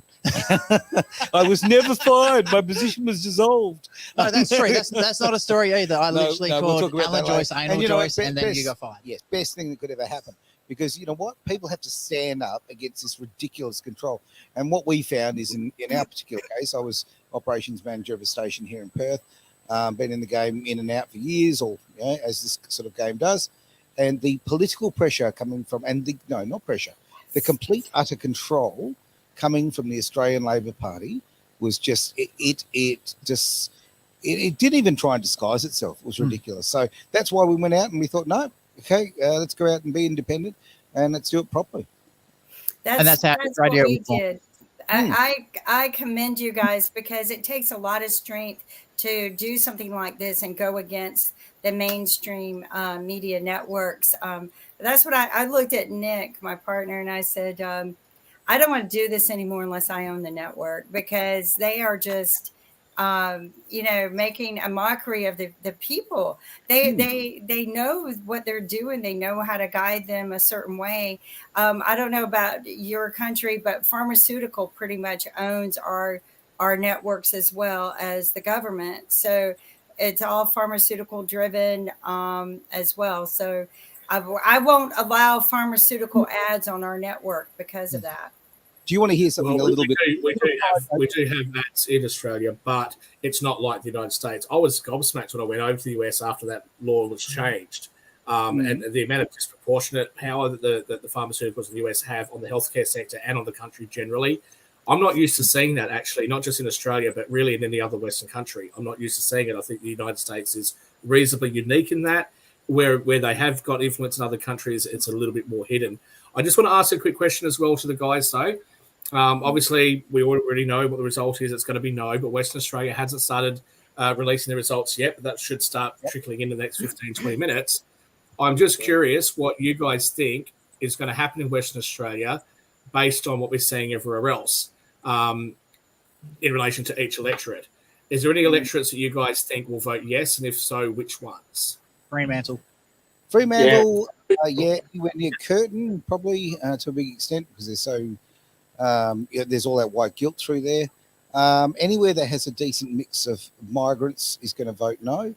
I think, quite frankly, just across WA, we're going to, with very few exceptions, it'll just be a pretty strong no. I think it'll end up about 62-38 is my prediction. Let's throw another question in there as well. Which one will have the biggest no vote? Personally, I think Forest. What's the largest? What's the largest electorate in Perth? It's basically in the world. Iraq. It's Duran, I think. Iraq, yeah. Second largest. There's one in Canada that's bigger. Is that right? Yep. Okay. Yeah. It's actually I think it's the third largest in the world. I'll just tell you something very strange here, Peter. Well, actually, not Peter. What I'm talking about. I was talking to Peter about this. You can see the shirt that I'm wearing, okay, which is an Australian flag. Now, a year ago, I was walking around wearing this shirt, and I was actually accused of being a racist for wearing this shirt, right?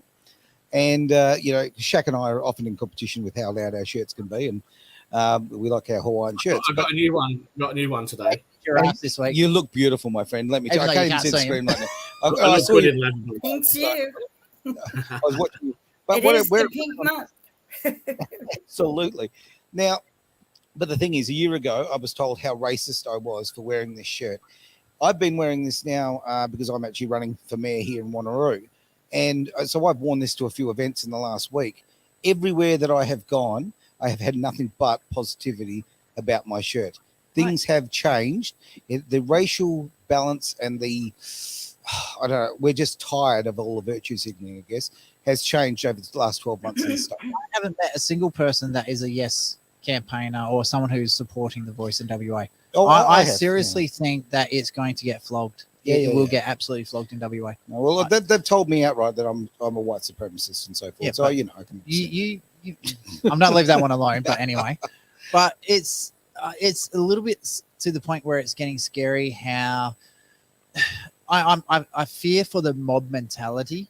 When you get a heap of like really crazy people together, it gets worse and worse and worse, and it starts spreading.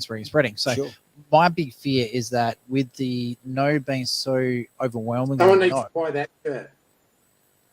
Oh, that's a terrible shirt, Steve. Hang on, just hold it up there for a minute, Steve, just so everyone can see properly. I'll have look to at bring it that. up on YouTube. I can't see. That is horrendous. That's nearly as good as Shaq shirts. Oh, wow.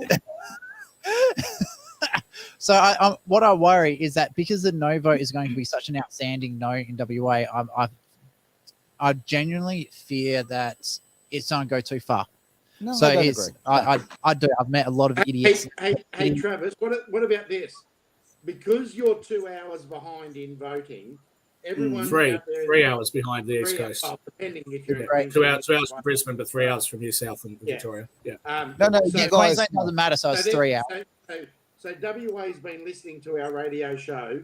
Just to spite us, WA's going to vote yes.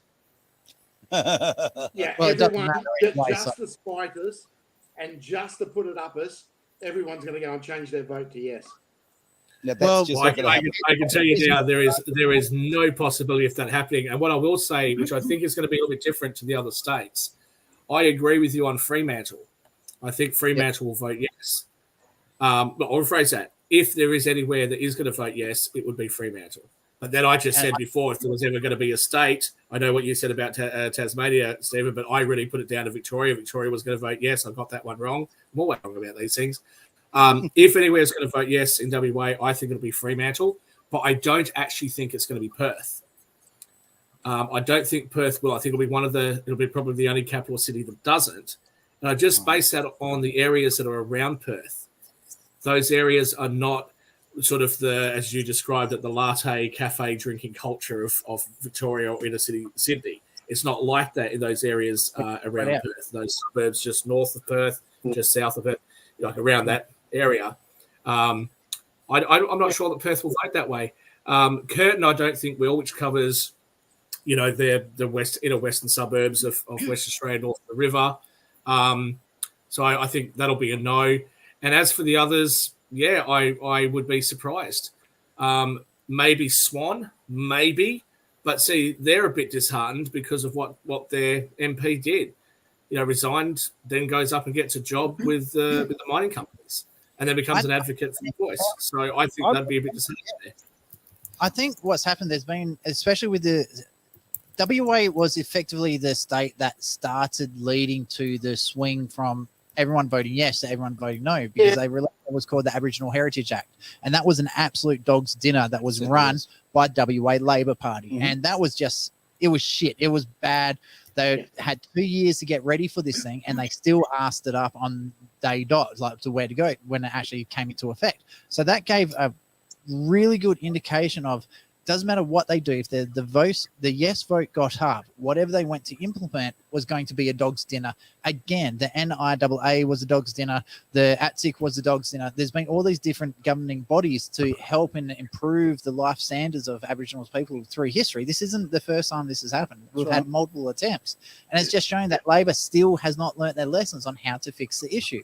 So I feel even in Fremantle, I think it'll be a close yes, and I think every other region, there's I'm gonna go out on a limb here, Travis, and that I'm gonna say no electorate in WA votes yes.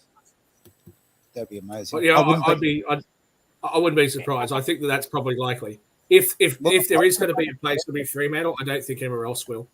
Okay, I'm going to butt in something that I've got here on my phone that's a private message that's been sent to me, so I'll be very careful the bits that I read. But somebody who is involved in the voting process is working for the AEC at the moment. I'll be very careful. Okay, now this person has let me know that their trainer described themselves from the outset as a professional activist for the last 17 years. And he was very clearly a far left Labor supporter. So he had parrot-coloured hair. When and his pronouns were get fucked. When they spoke about the Aboriginal people, I should be in jail. Now they went on further to keep referring to Whitlam, our former, the assassin of the Australia, basically in the 70s, and obviously a politician, a prime minister who was fired from his position. So he went on to basically rave on how good he was, and he essentially suggested that he was going to do whatever he could do to make sure that the yes vote got up. Now, this is someone who is training the people. This is an AEC trainer. I've done scrutineering for votes, and you see the people that are coming in there, and they're all, I'm massively stereotyping here, so they're probably not, but they look big, thick glasses, short lesbian haircuts, covered in tattoos. The guys that are in there generally have man buns on the back, and they're worse Oh, we went down. You guys changed the battery on the camera. I'll be right back. We can still hear you. We can still hear you, though. We can so still hear you. We'll be back in a minute. I just got to add While they But still they there, were all hardcore lefties. Yeah. All of them. All of them.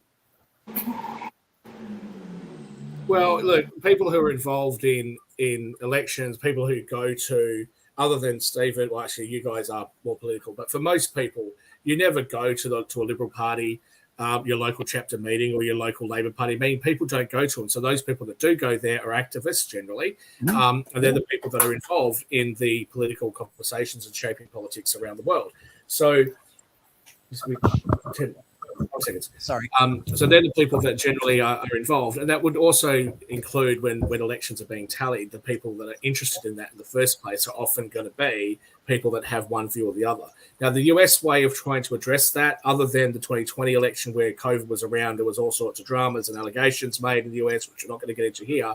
The US way of dealing with that is to have poll watchers who work for both major parties, who are actually at the polls to make sure the polls are legitimate, or the tallies are legitimate. So I wouldn't read too much into that. You also don't know whether he meant he'll do anything legal or whether he would just do anything. But yeah, look, it's a problem. But I think we have to respect what they were trying to achieve. And I would say to the Yes campaign, the big failure, I think, is that you actually had the majority of Australians on your side, but you didn't give us anything to hang our hat on, and you couldn't make us passionate enough to vote yes. I don't think there's many overly passionate no voters. It's just people going, well, I'm not going to vote for something I don't know what the ramifications are going to be. So that's part of it. I think that's what happened over there in WA. The devil's in the detail, and if you're not going to show us the detail, no wonder we're going to actually demonise it. We're not going to trust if people look. Australians don't like being lied to. I suppose no one likes to, but when something just doesn't pass the pub test, and none of this has, when your prime minister is deliberately deceiving you, the man hasn't. It goes on about the fact that he's committed to the entire Uluru Statement, right? And he hasn't read it. He hasn't read the bloody thing. So you've got to remember, like the leaders of this vote, Albanese has effectively been the leader of this whole entire campaign. Mm-hmm. This is also the guy that got caught going to a Thai massage rub and tug place. Well, at least he's not racist. So it's just one of those things where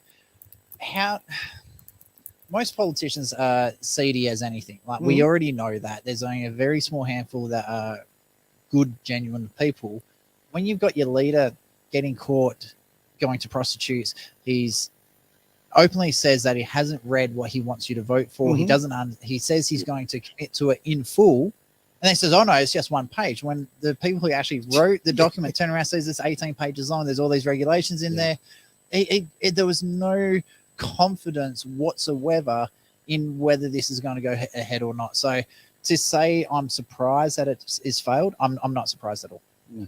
So I think if you have the quality of the leaders, Albanese versus Jacinta Price, Jacinta Price is hands down the better leader. What a wonderful human being. The other thing, guys, is those of us in the population that really care about politics is about 3.5% to 4%. That's it. Yep. And it's pretty much the same in any Western country.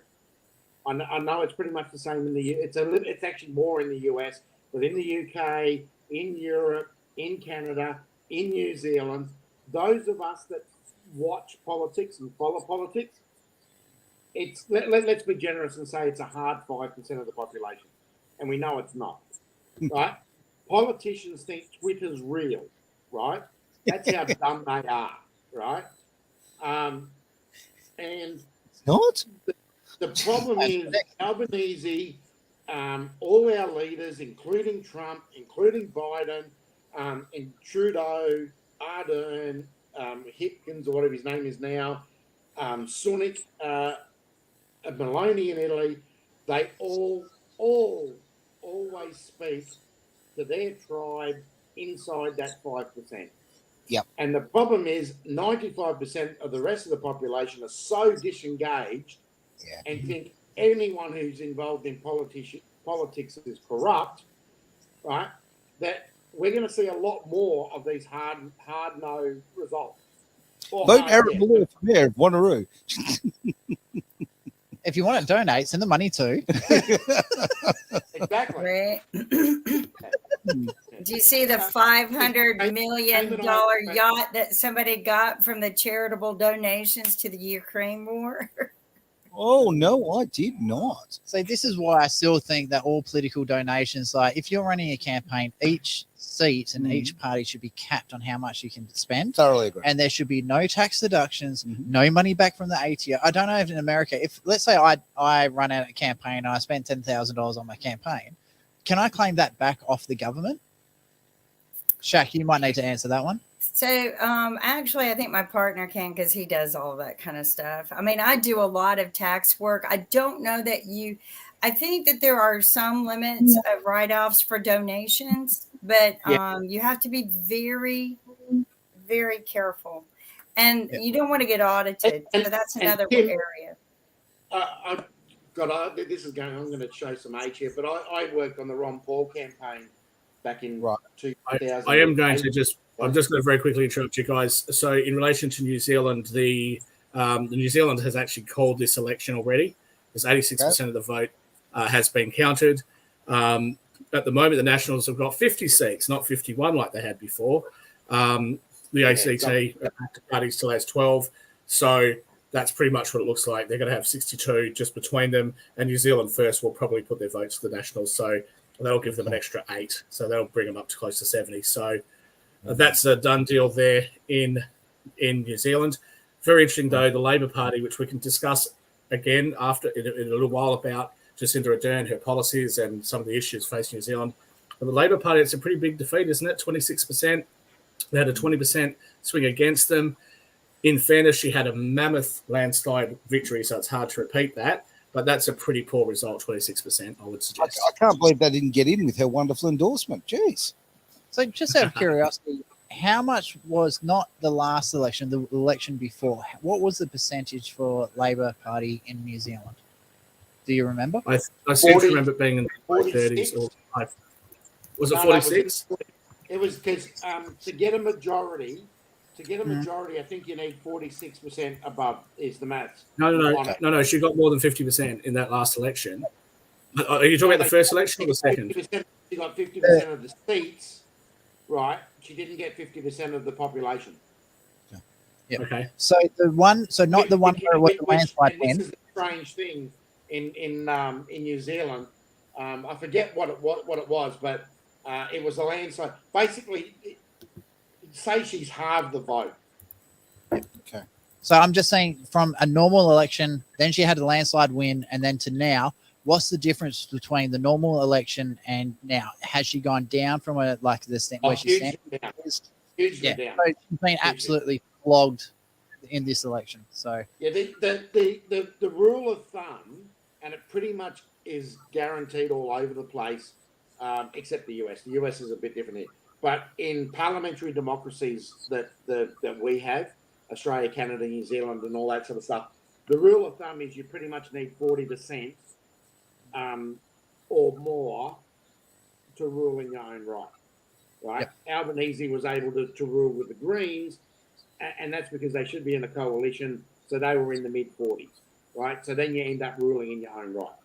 And that's pretty much the rule of thumb anywhere in parliamentary democracies, is that you need to be in the 40s, but because of the way you're getting coalitions of minority parties, it's a bit washed now. You know, you can get 35, join with someone else in a coalition, and get over the line. So. But I'm not sure that it would be a good idea for the Greens to be in a coalition directly, a coalition with the Labor Party, because although the Greens are very popular in places like Victoria and Tasmania, they're certainly not very popular in places like Western Australia, and that would hurt Western Australian Labor if they were there. But Shaq, the socialist side of the Labor Party in the Labor Party is further left than the Greens. That is a worrying trend. Albanese sits further left than Bob Brown. Right? And Albanese, he's on TV now saying that it's all my fault because I'm a white racist.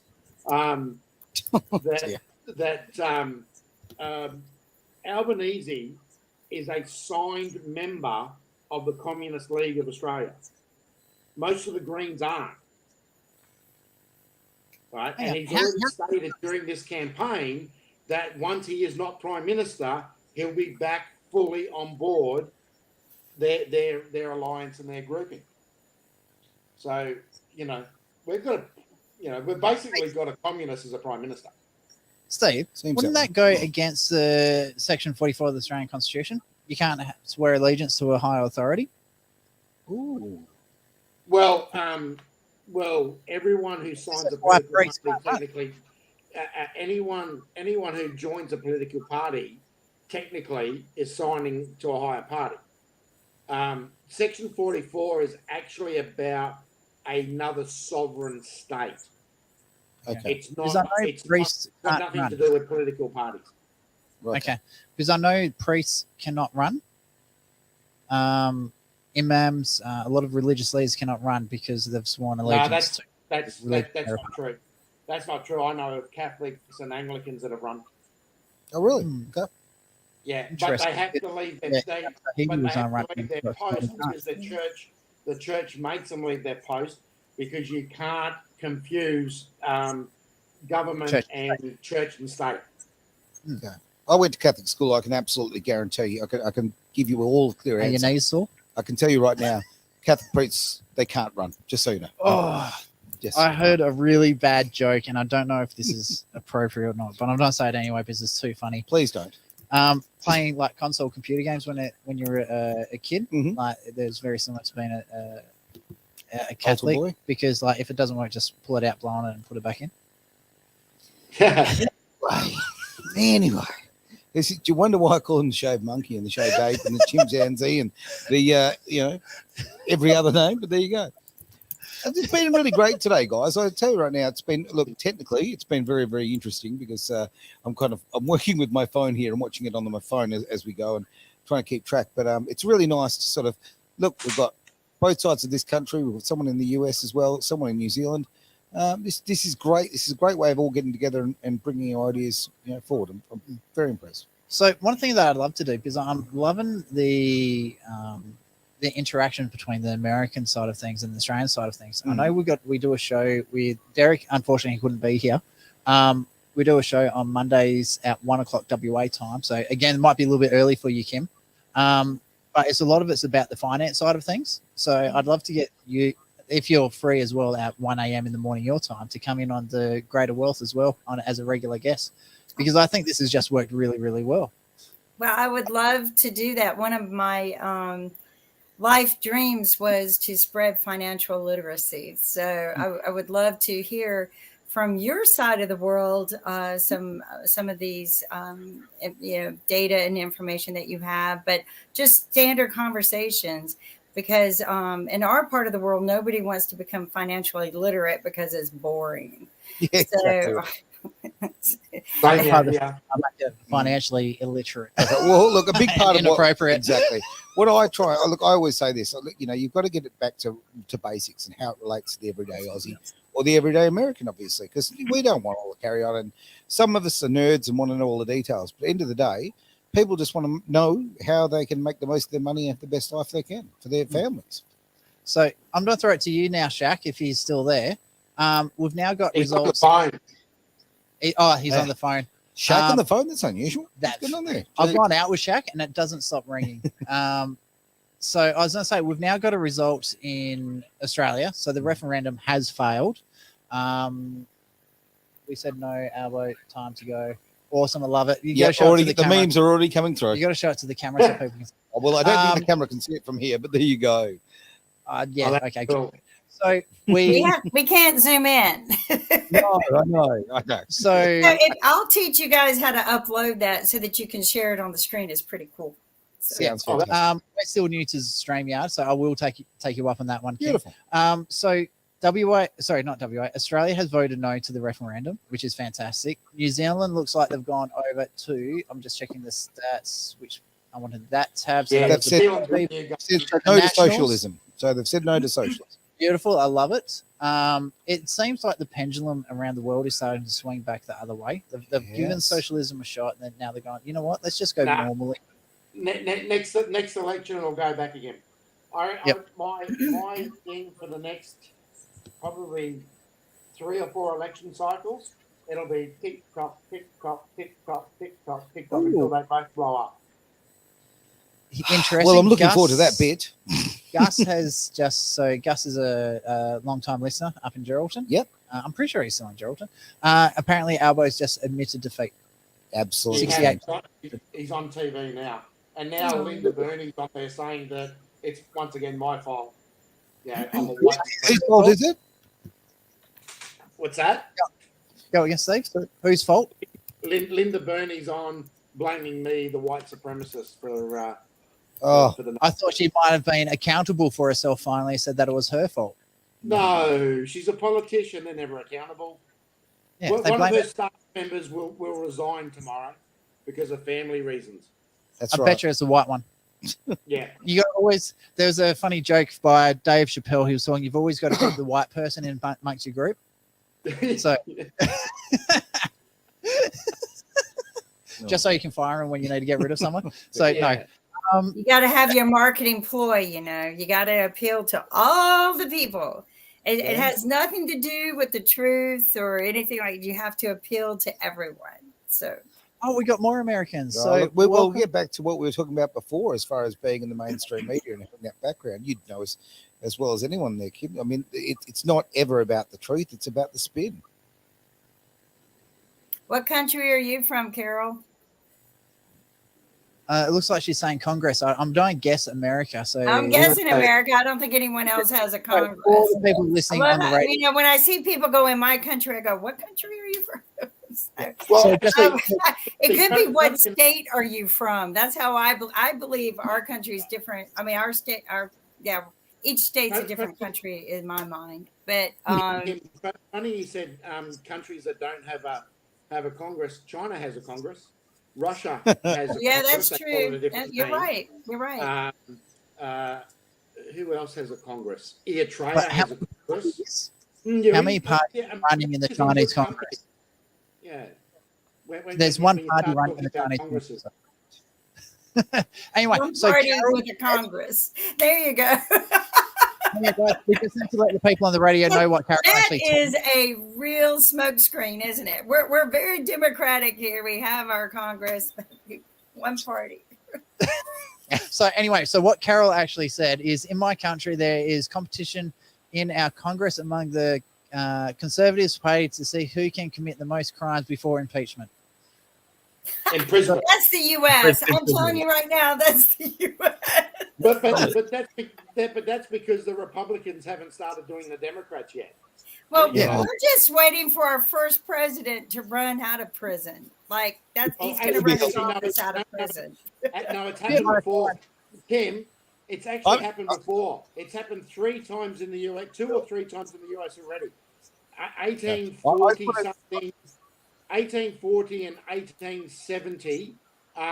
There was a candidate both times running from prison. Well, Okay. actually, we've had it in recent years. So, Okay. yeah. I mean, so it's and not they get new. votes. They get votes. And they get votes. Yes. I just want to be ahead of the curve here, everyone. Okay, I just want to say Trump didn't kill himself. Okay. Even Shaq's laughing with that one. I actually don't think that they'd want to take him out. I think they'd have more fun seeing him languish in jail or in prison. Oh, no. The neocons will want him gone. You put him in jail, he's a martyr. Mm-hmm. Yeah, you don't want to do that. You know how to kill somebody? Don't ever talk about him. Don't communicate about him. The reason why he won, and we predicted this, was he took over the media. Like he was on every page every morning of the news. Every day I could not open a page and not see his face. And it wasn't advertising. He knew how to control the media and get his, and that's why he won, because everyone knew who he was. They weren't educated to know what he was, and that he filed bankruptcy 7 times and, doesn't file his taxes properly. But Kim, 90% of everyone in America, Australia, doesn't file their taxes right, doesn't do that. Was your tax laws as complicated as ours? Oh, Nobody's tax laws are as complicated as the United States. No. I mean, seriously. No one follows them. I'm not trying to pick on the US. No country needs 1,500 pages of tax law and then 74,000 pages of explanations as to how that tax law works. And the IRS, they don't even know what it says. I've been in audits, and I'll challenge them, and I'll go, no, that's not what it says. And they go back and come back and say, I'm right. So they don't even know. The real question I have. The one thing with Trump was running for president from 2000 onwards. That's what everyone doesn't get. He's still running. Trump, when Trump decided to run for politics was in 2000, right? And he will continue running for politics until he dies. Or that's because he who has the power has the gold, and he knows it, and he will control everything back into. He says he doesn't, but trust me, he's not doing this because he loves the country. The real question, I think, for Americans. Point to a US politician that has lost money in politics and rather than enrich themselves. I can't. So he claims he's lost millions while he was president. To his kids. Okay, so let's but he used his own jets. Let's move away from a debate on Donald Trump. This is an Australia, New Zealand. Let's talk about New Zealand. We need to get every done. There we go. That's how you stop the debate. No, don't get him. No, don't do that, please. Every senator in the US enters politics poor and leaves rich. But let me just say, look, whether it be Trump, whether it be Biden, whatever, right? There's the big question is for the Democrats in the United States. You have a lot of aging people who are really kind of aging out of the party now, right? So you've got new blood, Hakeem Jeffries and things like that. People like him, very, very young. Where do they want to take the party? And then on the Republican side, post-Trump, there's going to be a time when Trump is no longer there. Either he wins another presidency or whatever. There's going to become a time where there's a Republican post-Trump. What does that look like? I have to tell you, I was pretty underwhelmed. Again, it's not my country. I'm not voting in it. So just from, outside eyes looking in, I thought that second debate between the Republican candidates was absolutely abysmal. Nikki Haley has definitely, in my opinion, secured herself the VP position should Donald Trump or any other Republican win. But that last debate was terrible. And more importantly, what we just saw in the House of Representatives, where are the Republicans, or how are the Republicans going to try and convince the electorate in America that they're going to do a better job, they're the steady hand? What they're going to do is exactly what they've accused the Democrats of doing. They're basically running a campaign that says, don't vote for Biden, unless it's Trump, in which case Trump will say, I'm better than Biden. Well, what are you going to do after that? Gavin Newsom looks like a good future leader.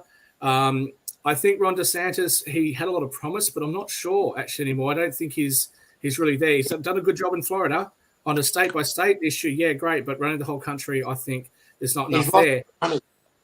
But if it's not him, and he's one of the most popular people in the Republican Party nationally, then who's it going to be? So to come back to Australia and New Zealand, I would say the same thing. And if we can just address the New Zealand issues. So my personal criticism of Jacinda Ardern, and I try very hard to be reasonably dispassionate and fair to both sides now because I make media appearances. But back when I did start criticizing her was before I was really, in media at all.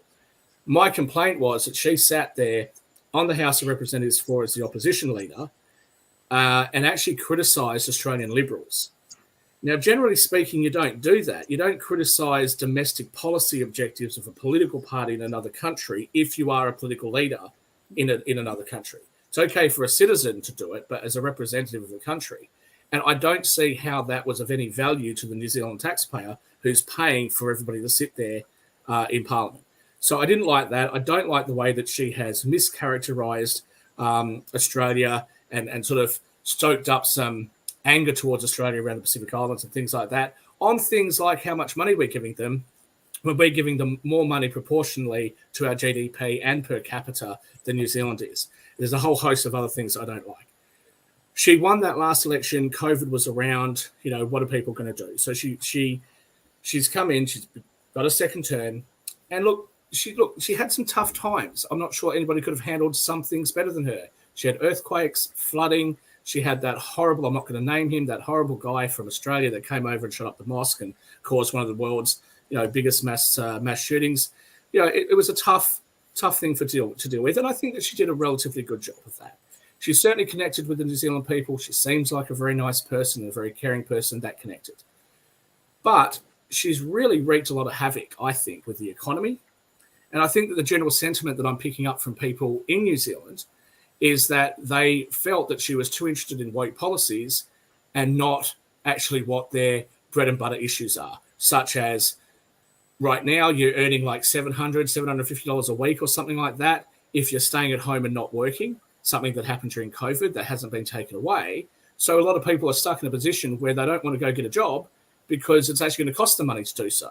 So there's issues like that. Healthcare issues have become a big issue. Big, long queues now. There's a lot of strain on the healthcare system. Education has been an issue. The teachers have been on strike for a big part of this year. And, of course, the economy. She has increased tax rates from the flat rate 30% income tax and 15% GST. The last time the New Zealand Labor Party did that, they had the worst electoral defeat, I believe, of any Labor Party in the history of Labor parties. So there's a lot of things where I think she probably meant well. I may not agree with her policies, but I think her heart was probably in the right place, but she hasn't delivered on them. She hasn't made people's lives any better. So here's the question. What does the Labor Party do from here in New Zealand? How do they reconnect? And what do the Nationals do to try to maintain the success that they've just had? And again, I asked you that question about Australia as well. And before you answer that, I'll just say quickly two other things. I had a very interesting experience today. I was at the barber shop and something came up about the election. The barber said to me, who are you voting for? And I said, I don't live in New Zealand. I'm not voting. He goes, who do you think's going to win? I said, well, it looks like the Nationals will win based on what the media is saying, but, I don't know. I wanted to play it off. I didn't want to change anything. And he said to me that he was hoping the Labor Party would win. Okay, fine, fair enough. I didn't make any comment on that. Then we said, well, how lucky are we that we're not American? Look at the mess over there. And he goes, yeah, but I really like Donald Trump. I hope he's the president again. We should have him in New Zealand. And I'm sitting there thinking, how can you be wanting the Labor Party to win, but you also like Donald Trump? Those things don't seem to go hand in hand. And I just thought that was an interesting... chemical, personally, but there you go. Yeah. WA numbers are starting to come in. 74%. Yep, so... no. So far, everything that's published so far is no. But obviously the suburban areas haven't yet come in. Also, don't forget there's less than 1,000. Is it less than 1,000 votes? Yeah, less than 1,000 votes are counted. So Shaq, a quick one on that, and this goes for Conservative parties and Labor parties around the world. If they want to reconnect with the population, they need to disconnect themselves from their globalist mates. So Labor need to disconnect themselves, and the Democrats need to disconnect themselves from the union movement and from the Fabian Society. That's where the money's come from. Yeah, how could the Labor Party ever disconnect from the unions? Like the Democrats, how could you ever disconnect from the unions? It's too big a vote. But you've got to. I'm not saying that they will, but I'm saying if they want to reconnect with the people, unions only represent 6% of the population. But they've got 50% of the power in just about every union-dominated political party. So if they want to reconnect with the main people, whether it's Labor or the coalition, they need to disconnect from their globalist mates. So with Labor, that's the Fabian Party and the union movement. With the Conservatives, it's their Oxford snorting, idiot friends up in the UK and their monarchy movement. If they are really wanting to get back to the people, they've got to disconnect themselves from all that external bullshit. And until a party does that, we're going to be in turmoil for the next 10, 20, 30 years. And that's everywhere in the world. Let me just address a couple of things that you said there. I'm not sure what the numbers are in Australia, but they're probably the same. The majority of Labor union workers actually work for government agencies, government regulators, or something else like a company or a charity, so that's connected to government. Which I find that very interesting. And what I think is actually quite offensive is that those labour workers, those government workers, actually get paid more than the people whose taxes are paying their wages. I think that's pretty wrong. I do think, though, that some of the issues, exactly, I do think that some of the issues that are brought up, such as fair pay, sick pay, annual leave, all those sorts of issues, are issues that what you're calling the Conservatives don't do a very good job of addressing. For someone like myself, it's a very important point when we talk about so-called Conservative parties. Because for somebody like myself who's normally had small businesses, what I need is for government to just be out of the way. But I would not consider myself to be a Conservative. Centre-right, yes, but I'm centre-left on some issues. But centre-right, yeah, that's me. I just want government out of the way. And I find that fascinating because we do have a tendency to call the centre-left party socialists, when I think that most people who vote on the left are not socialists. It's just that part of the party. And I actually don't think that most people who are voting right are Conservatives. I really don't. Based on what you see in the areas that you see voting for them, they're not Conservative areas that vote generally Liberal. Those blue ribbon areas are, but the rest of them aren't like that. And the Republicans working class people vote for him. It all comes down to how you define socialist in a political sense and conservative in a political sense, right? It's not the traditional way of doing that. It's I agree. Basically, I would say 90% of anyone who votes for either side are moderates. They sit right in the middle. Yeah, It's like the bell curve, isn't it? And they fluctuate. The traditional terms conservative and socialist and left and right, they've never really been good terms for politics. I think there's just too many issues now.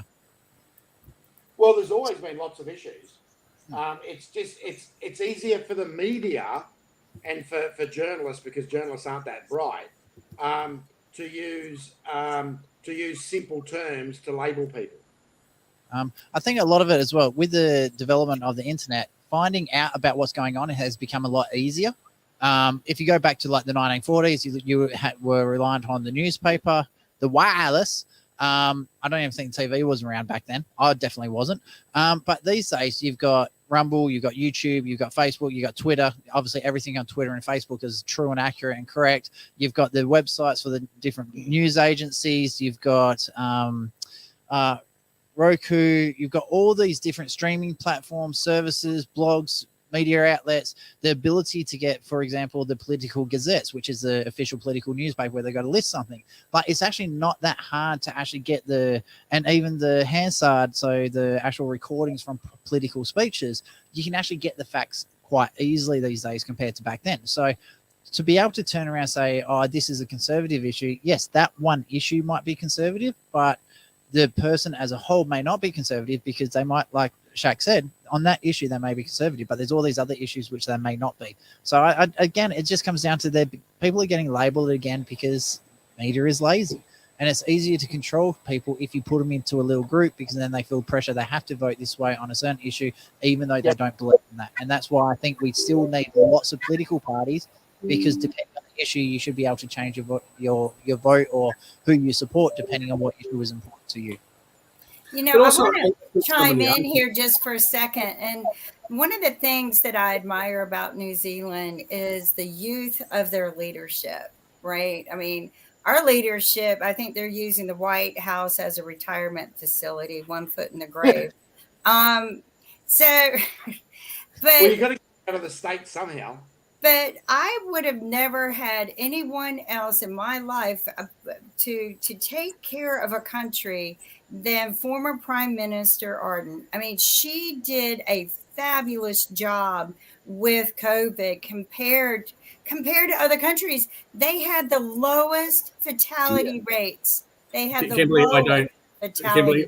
I don't know of anybody. I don't know of anybody in New Zealand, even some of her supporters, that would agree with you on that. And it was actually one of her biggest criticisms was her handling of COVID. So on the international stage, it looks like that. And this is, I But think, what was their fatality rate? Were they lying to us? No. Hold on a second. So on the international stage, she looks amazing, but domestically, people didn't like what she was doing. So yes, she did have a very, very low fatality rate due to COVID.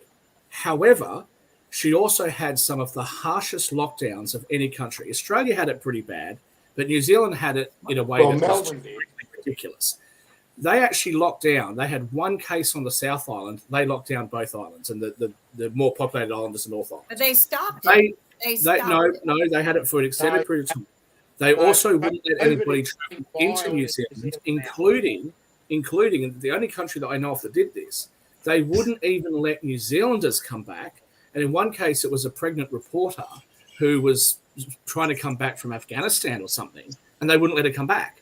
They told her to rely on the Afghanistan government, or I think it was Afghanistan, Syria, something like that. So I know that she looks good on the international stage, but the people in New Zealand don't feel that way about her and feel very, very let down. I commend her for taking on a task that was very challenging, and you have to in a pandemic situation, a tighter lockdown to prevent higher fatalities. I will say this: I think Japan did one of the better jobs because they didn't have to lock down because they already had the practice in place. Immediately they made everybody clean shoes and take care of themselves, but they did not shut down at all compared to the rest of the world, and their fatality rates were really low as well. But you also have to recognize, Kimberly, that New Zealand, yes, they might have had low fatality rates on COVID. New Zealand youth have the highest rate in the industrialized world of self-harm and of ending themselves early. It's the highest rate in the world. It's shocking to see. Of self-harm, you mean like suicide? Suicide, cutting themselves, things like that. That's really high here. I think we started it. Oh, yeah. So the rates in New Zealand are substantially higher. So can I finish? The rates in New Zealand are substantially higher than any other country, right? Substantially higher than Australia, for example, which is its direct peer group.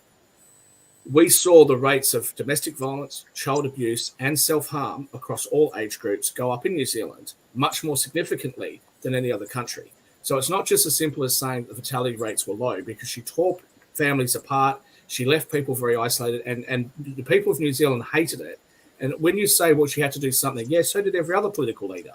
So I know she's a woman and she got a lot of credit for that, and a relatively young woman, but it's not just about that. And actually, if I can just say one last thing, I'll hand it to you, Stephen. One of the things that I thought was so offensive was that when she resigned, she said that it was because she was a woman, and that's where all the pressure came from. That was wrong. That's ridiculous. That was very wrong. Your policies didn't resonate with the people, and your popularity dropped. It had nothing to do with your gender. Sorry, Stephen, go for it. So that was very wrong.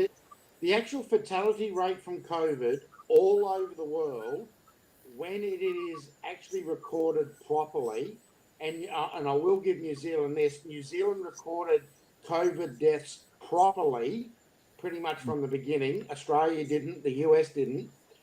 But every Western country is pretty much the same. It is super low. It's because they were wrapping in, heart attacks, traumas from gunshots, stabbings, and there was a guy here in Australia. They put him down as a COVID death, but he had his head cut off by an industrial saw. Right, so. And America was very bad at this. I can remember reading the data during COVID going, that guy died in a car accident. Sponsored by Pfizer. I think the media misdirected that, because I know a lot of physicians in the United States that would never, ever risk their ethics for wrongfully recording. They would never. I know so many. In fact, they were being fired. It wasn't the doctors doing it. It was the hospital administration staff doing it so they could get more money. But the doctors have to write the death certificate, not the staff. The staff doesn't write the death certificate. No. But when they recorded deaths, right, and this happened in Australia, this happened all over the world. If the person had COVID but died from something else, they were recording it, right? Go and have a look at C-SPAN. There's a whole investigation in the US on this. They would record it as a Don't trust COVID death, C-SPAN. right? They would record it on as a COVID death so that they could get the money. And this happened all over. It's happened in Australia. I'm sure maybe the Australia was big on administration it. reported back to the government certain things, but a death certificate is recorded under the stats, vital It's got stats, to do with death and that certificate. you can't change that. You can, and I personally will not even conceive the thought that any of the doctors that I know that were working their tail ends off and the nurses who were sacrificing their lives would lie on a death certificate. I just don't think that they No, would. but that's not what. But the doctors that's weren't not what Steve. lying. That's not what Both Stephen careers suggested. for once. But doctors the weren't admin staff lying. might have. The administration staff, right, were lying. And it's been proven here in Australia. It's been proven in the UK. What I it's would been like all to, over the world. So I let's would just love move, to pull. move away I from would this, love because- to pull death certificates and compare them to the administration report. That's what should happen. So let's If just I were move. if I let's were move- going to Exactly what investigate, I would pull death certificates that were officially written and compare them to that. Let's just move past it, because Kimberly, your point is that the death certificates matched what was reported.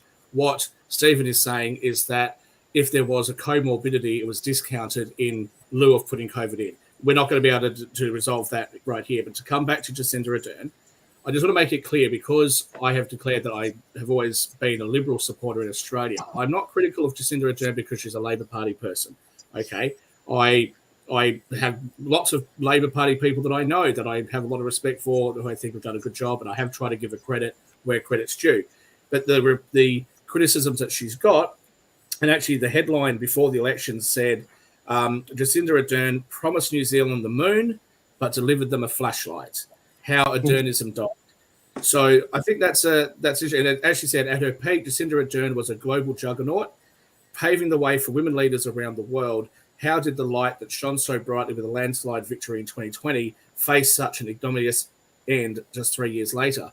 So I know why she was so popular in the United States, because she's a woman, she was young, and I believe she was actually too young to be eligible to be the president if she was American, right? So she was young. Yeah, I think most of the prime ministers are. I don't think. Yeah. No, that's not true. It's rare that we see a prime minister quite as young as she. So that was great, and I understand why that's attractive.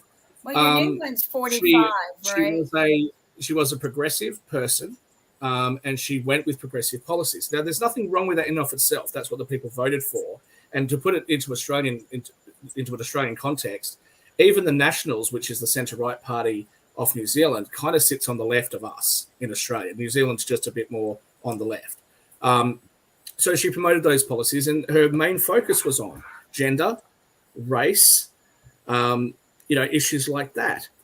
But I think that her promising that she was going to be able to, and LGBTQ rights and those sorts of things, but her promising to be able to fix that and actually help people and make their lives better didn't really pan out. A lot of the people that she tried to help didn't actually end up having a better quality of life, and so it didn't work for her.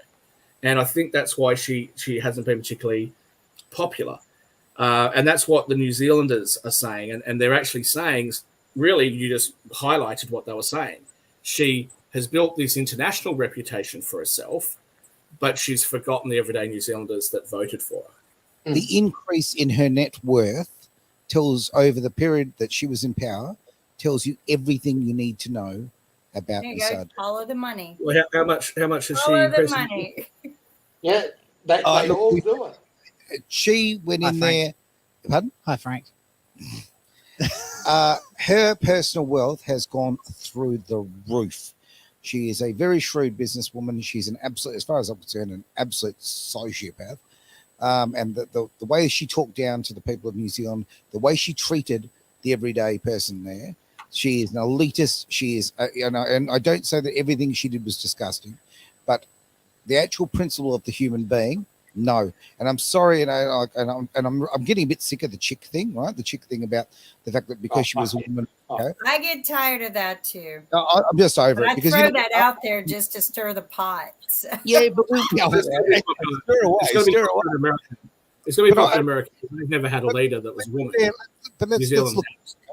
let's look at this, all right? Okay, what is it about? Roughly, I don't know. It's near on 60 years, or close enough to whatever. That you had Martin Luther King talking about, judging people on their character, right? So can we just put this away about the color of people's skin? Can we put it away about their gender? The fact of the matter is, she is a woman of extremely poor character, and the voters in New Zealand have just told her that. Simple. Yeah, I think but Trump actually, is extremely poor that's not quite correct, though, Aaron. Because Yeah, I don't know. when she got elected the first time and the second, she was the same person. She still had these progressive woke ideals and ideology, and she was voted in by the New Zealanders. So True. if she, and I believe that she probably truly does hold those values in her heart. So what is she supposed to do?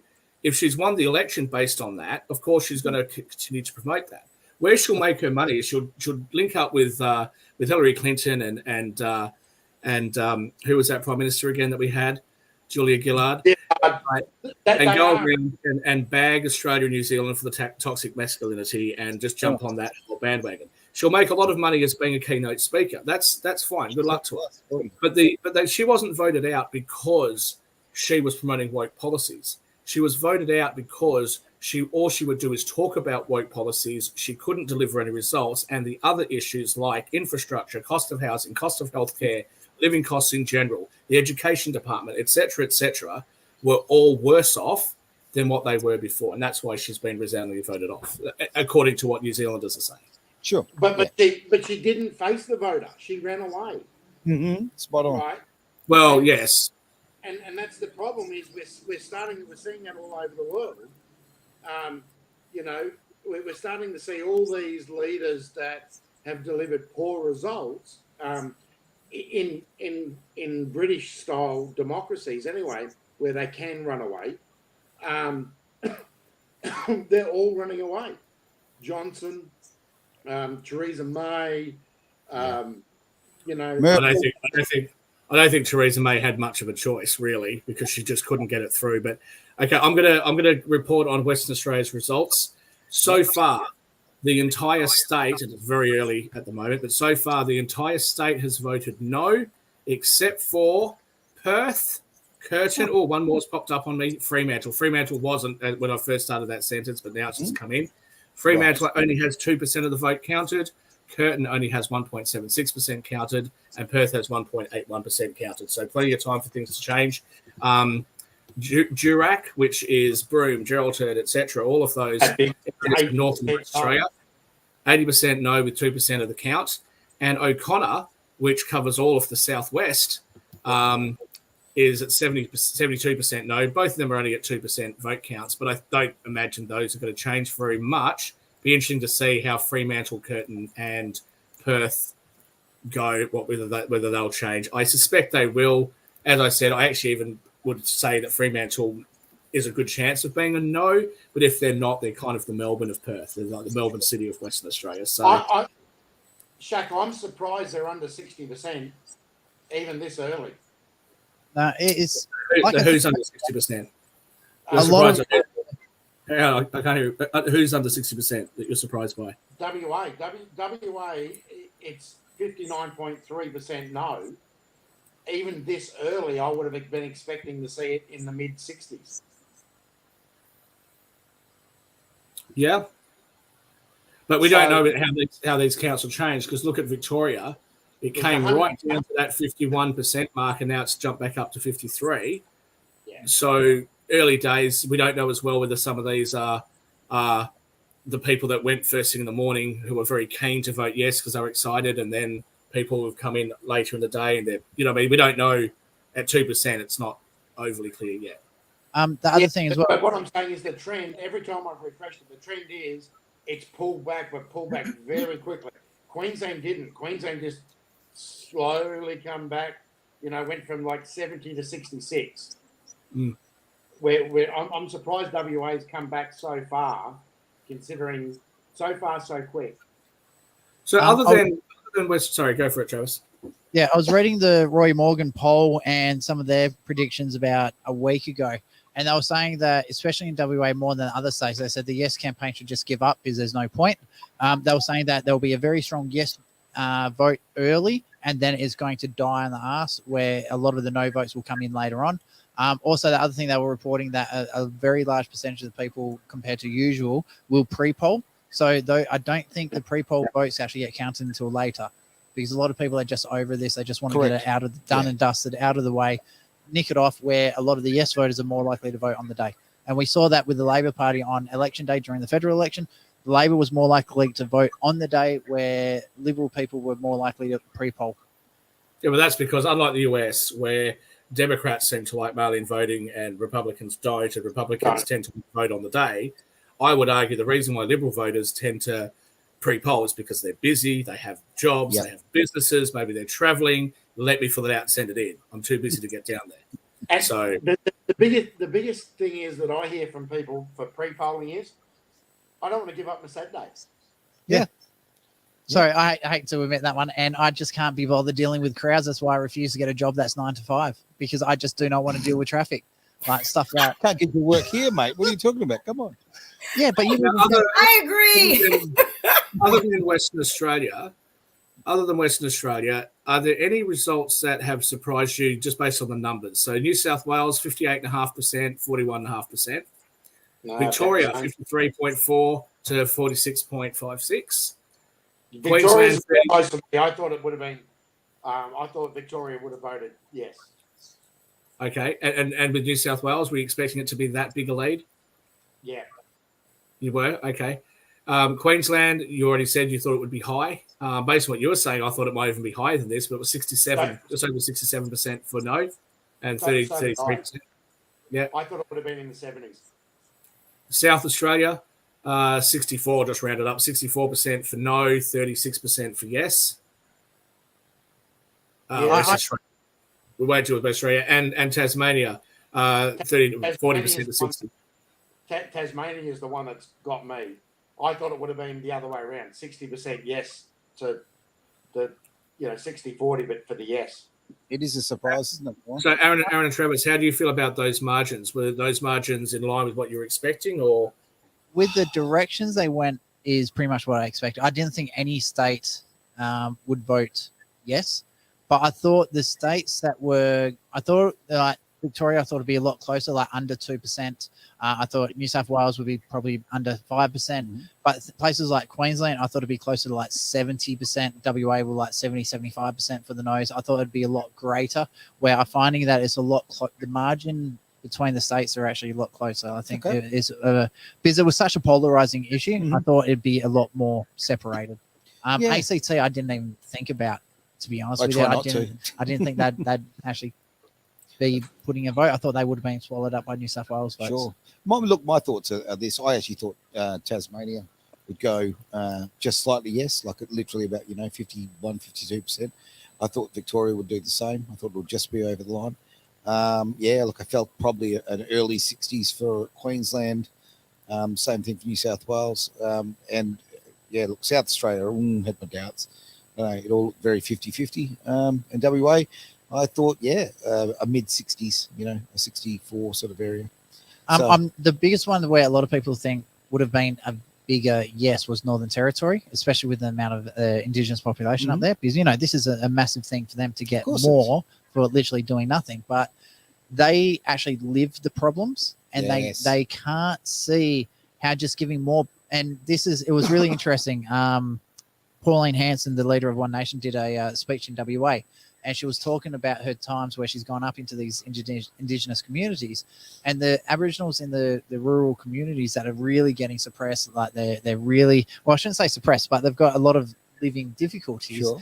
They're saying that all these, and their words, not mine, bitumen blacks from the cities are making rules for the people in the country, and they have absolutely no idea what it's like to live up there. So again, the people in the country areas are not being represented by the ones in the city, and they just see this as another money grab for the city slickers to try and take the money. Yeah, but let's talk about Northern Territory. guys. But before we go any further, just want to let everyone know that we've got 8 minutes, guys. We've got 8 minutes before we've got to go to some other programming. So just want to. And I need to go to the Dunny. All right. Will you do that, Stephen? So I'll just remind you, we have an international audience. So in relation to the Northern Territory, I do think that's a really interesting issue. We saw the Yes campaign try to, imply that because you could just tick the box for yes, but you had to write no, that this was some underhanded technique that was being used. Maybe it shouldn't be that way, but it wasn't done that way just for this referendum. They're all done like that. So if we should change that, we should change that. But the ABC and many of the other left media companies have tried to say that we were silencing Northern Territory. I think it's very, very interesting that the Northern Territory has voted no in actually quite a big number, 65%. That's more than New South Wales. It's similar to South Australia. Shaq, just a quick one. The voter turnout in the Northern Territory is very low. If you run on these numbers, the voter turnout is very low. It's about, I would say it's about 30% down on where I thought it would be. That's true, but regardless, it's very difficult to make the argument that would have had a big change on the election when you've got, when their vote tally at 60%, whatever it is, 65%. The only state that has a higher vote tally in the no camp for the no's is Queensland. They're the second highest no voters, and that's a state with the highest population of Aboriginals. That's huge as a percentage. But what I'm saying is, and I think if more people turned out, what I think's happened in the Northern Territory is everyone in the Northern Territory has gone, I'm not going to go vote, brother. I'm going to go get slabbed because it's going to be 70% anyway, right? So half the people haven't turned out, or half the no voters haven't turned out because they think it's won anyway. And the fine. But again, if that's true, that would imply that even if they were treated as a state for the purposes of the vote, you would still have had the same issue. What do you want the rest of us to do then about it? It's my question to the Yes campaigners who feel that was unfair. I couldn't give a fuck about the Yes campaigners. I'm just saying that the vote is low. Cool, but that's not the question being asked for the purpose of our audience. Is trying to understand the issue, so we know where you guys stand. I'm not saying where I stand, but I think people can have whatever guess they want to have. Kimberly, anything you'd like to add before we start wrapping up the show? This has been a true, beautiful learning experience for me, and I'm so honored and thank you for having me here with you this evening. Absolutely, our pleasure. You've been a blast, Kim. So you're awesome. Welcome. I hope our Australian humour and roughness hasn't shocked you too much. It's encouraged me. We're very, very blunt. It's pretty hard to offend an Australian because we'll just call your names back anyway. Think about this way. Built on sarcasm. If we want to fight well mate, and our best mates will insult. So yeah. So it's been a blast, Kim. Loved you on here.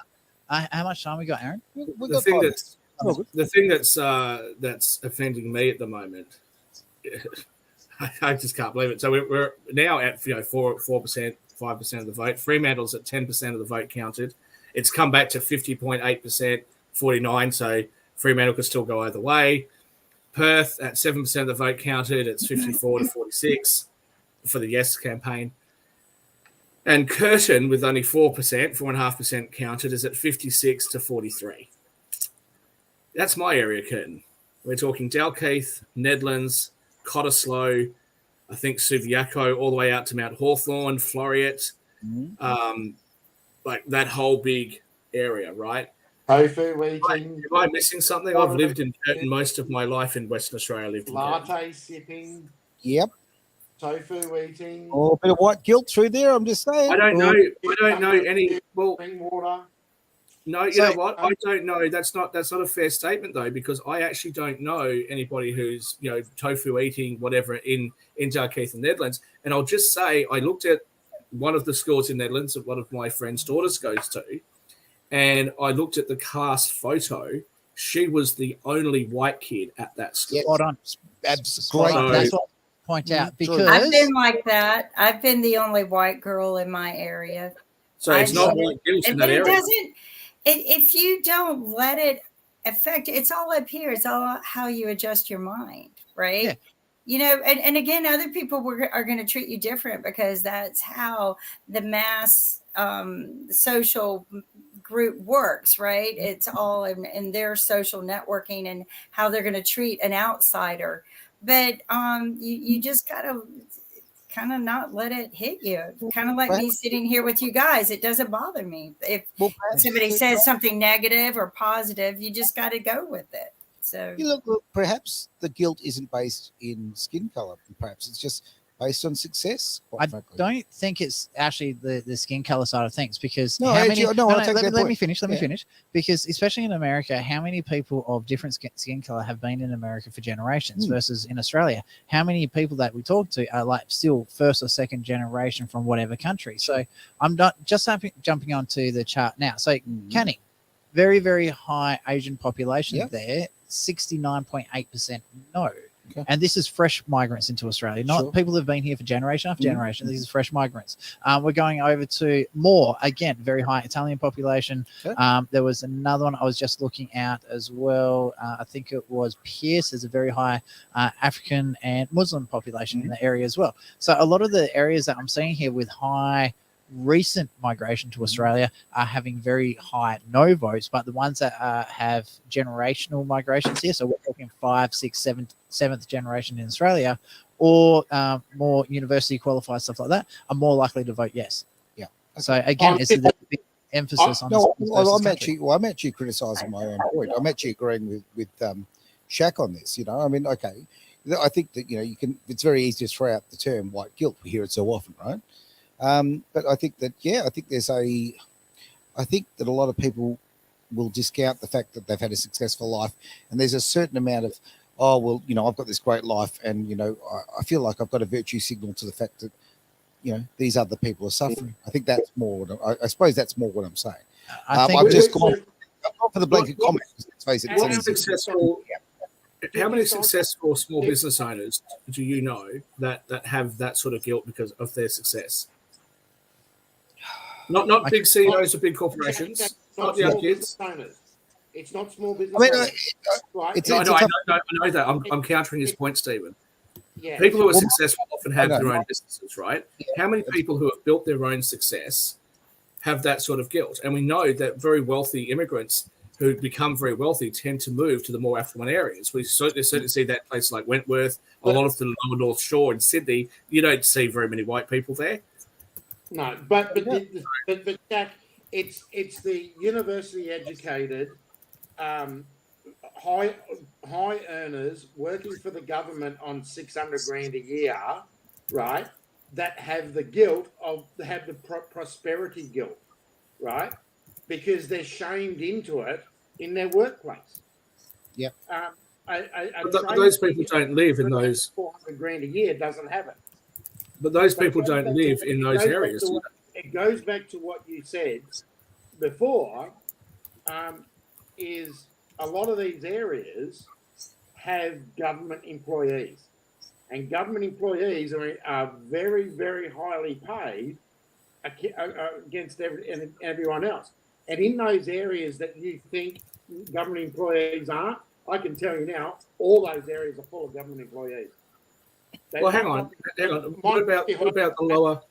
What about the blue ribbon lower North Shore suburbs in Sydney? I mean, those are liberal strongholds. Government workers generally vote Labor. So why are they voting yes all of a sudden? They don't. They all. This has always been a fallacy that government workers vote Labor. The middle management in government, when we've done the polling before, actually tend to vote teal, conservative, that sort of area. Their upper management and the lower, which is the unionised ones right down the bottom, and the upper management tend to vote hard Labor, but the ones in the middle that are trying to be aspirational, that have come up and are going, do I go career public service, or do I leverage and become my own person and then go and start my own consultancy, or get three of us together and we do a startup? They're the ones that live in those suburbs that vote that teal, conservative, wet Liberal. All right, so to wrap up the show, Western Australia, whose votes allegedly count in a referendum, I assume that nobody thinks that there are any no areas that are going to flip to yes. Off the 3 areas, and if there is, tell me. Off the 3 areas, let me know what your predictions are, whether they'll flip back to no or whether they'll stay where they are. Perth, it's 12% counted. In Durack. Sorry? I'm so disappointed in Durack. It's 79.8%. Should be 80. So Perth is at 57.7% for yes and 42% for no, with 7% of the vote counted. Curtin is at 52% or 52.7%, 47.3% with 3% of the vote counted. With 10% of the vote counted. And Fremantle is at 51.87 to 48.13 with 12% of the vote counted. Does anybody think that those areas are going to flip to the no campaign?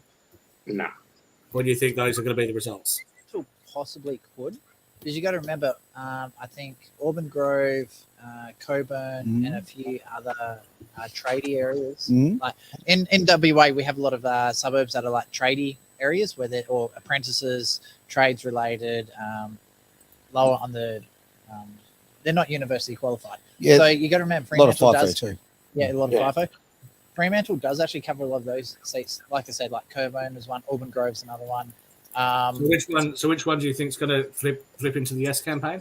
Of the 3, I think Fremantle is the most likely. Like I said, I think it was going to be very, very close. I thought that was going to be the only one that will be a yes, but it was going to be close. So I think it will get closer to a 50-50, but I don't think Perth will.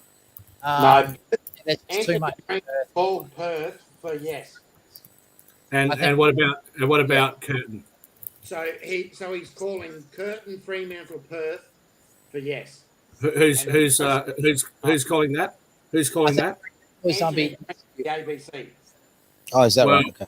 I think it's too early to call that, especially in Curtin. Well, Curtin's actually at 10% of the vote now, so maybe, but there's a tight margin. I mean, they still haven't actually officially called Victoria yet. I think Curtin has a good chance of coming back, just from what I know about the area, but maybe it's changed since I've been over there. Perth, I don't know. It seems like a big margin at the moment.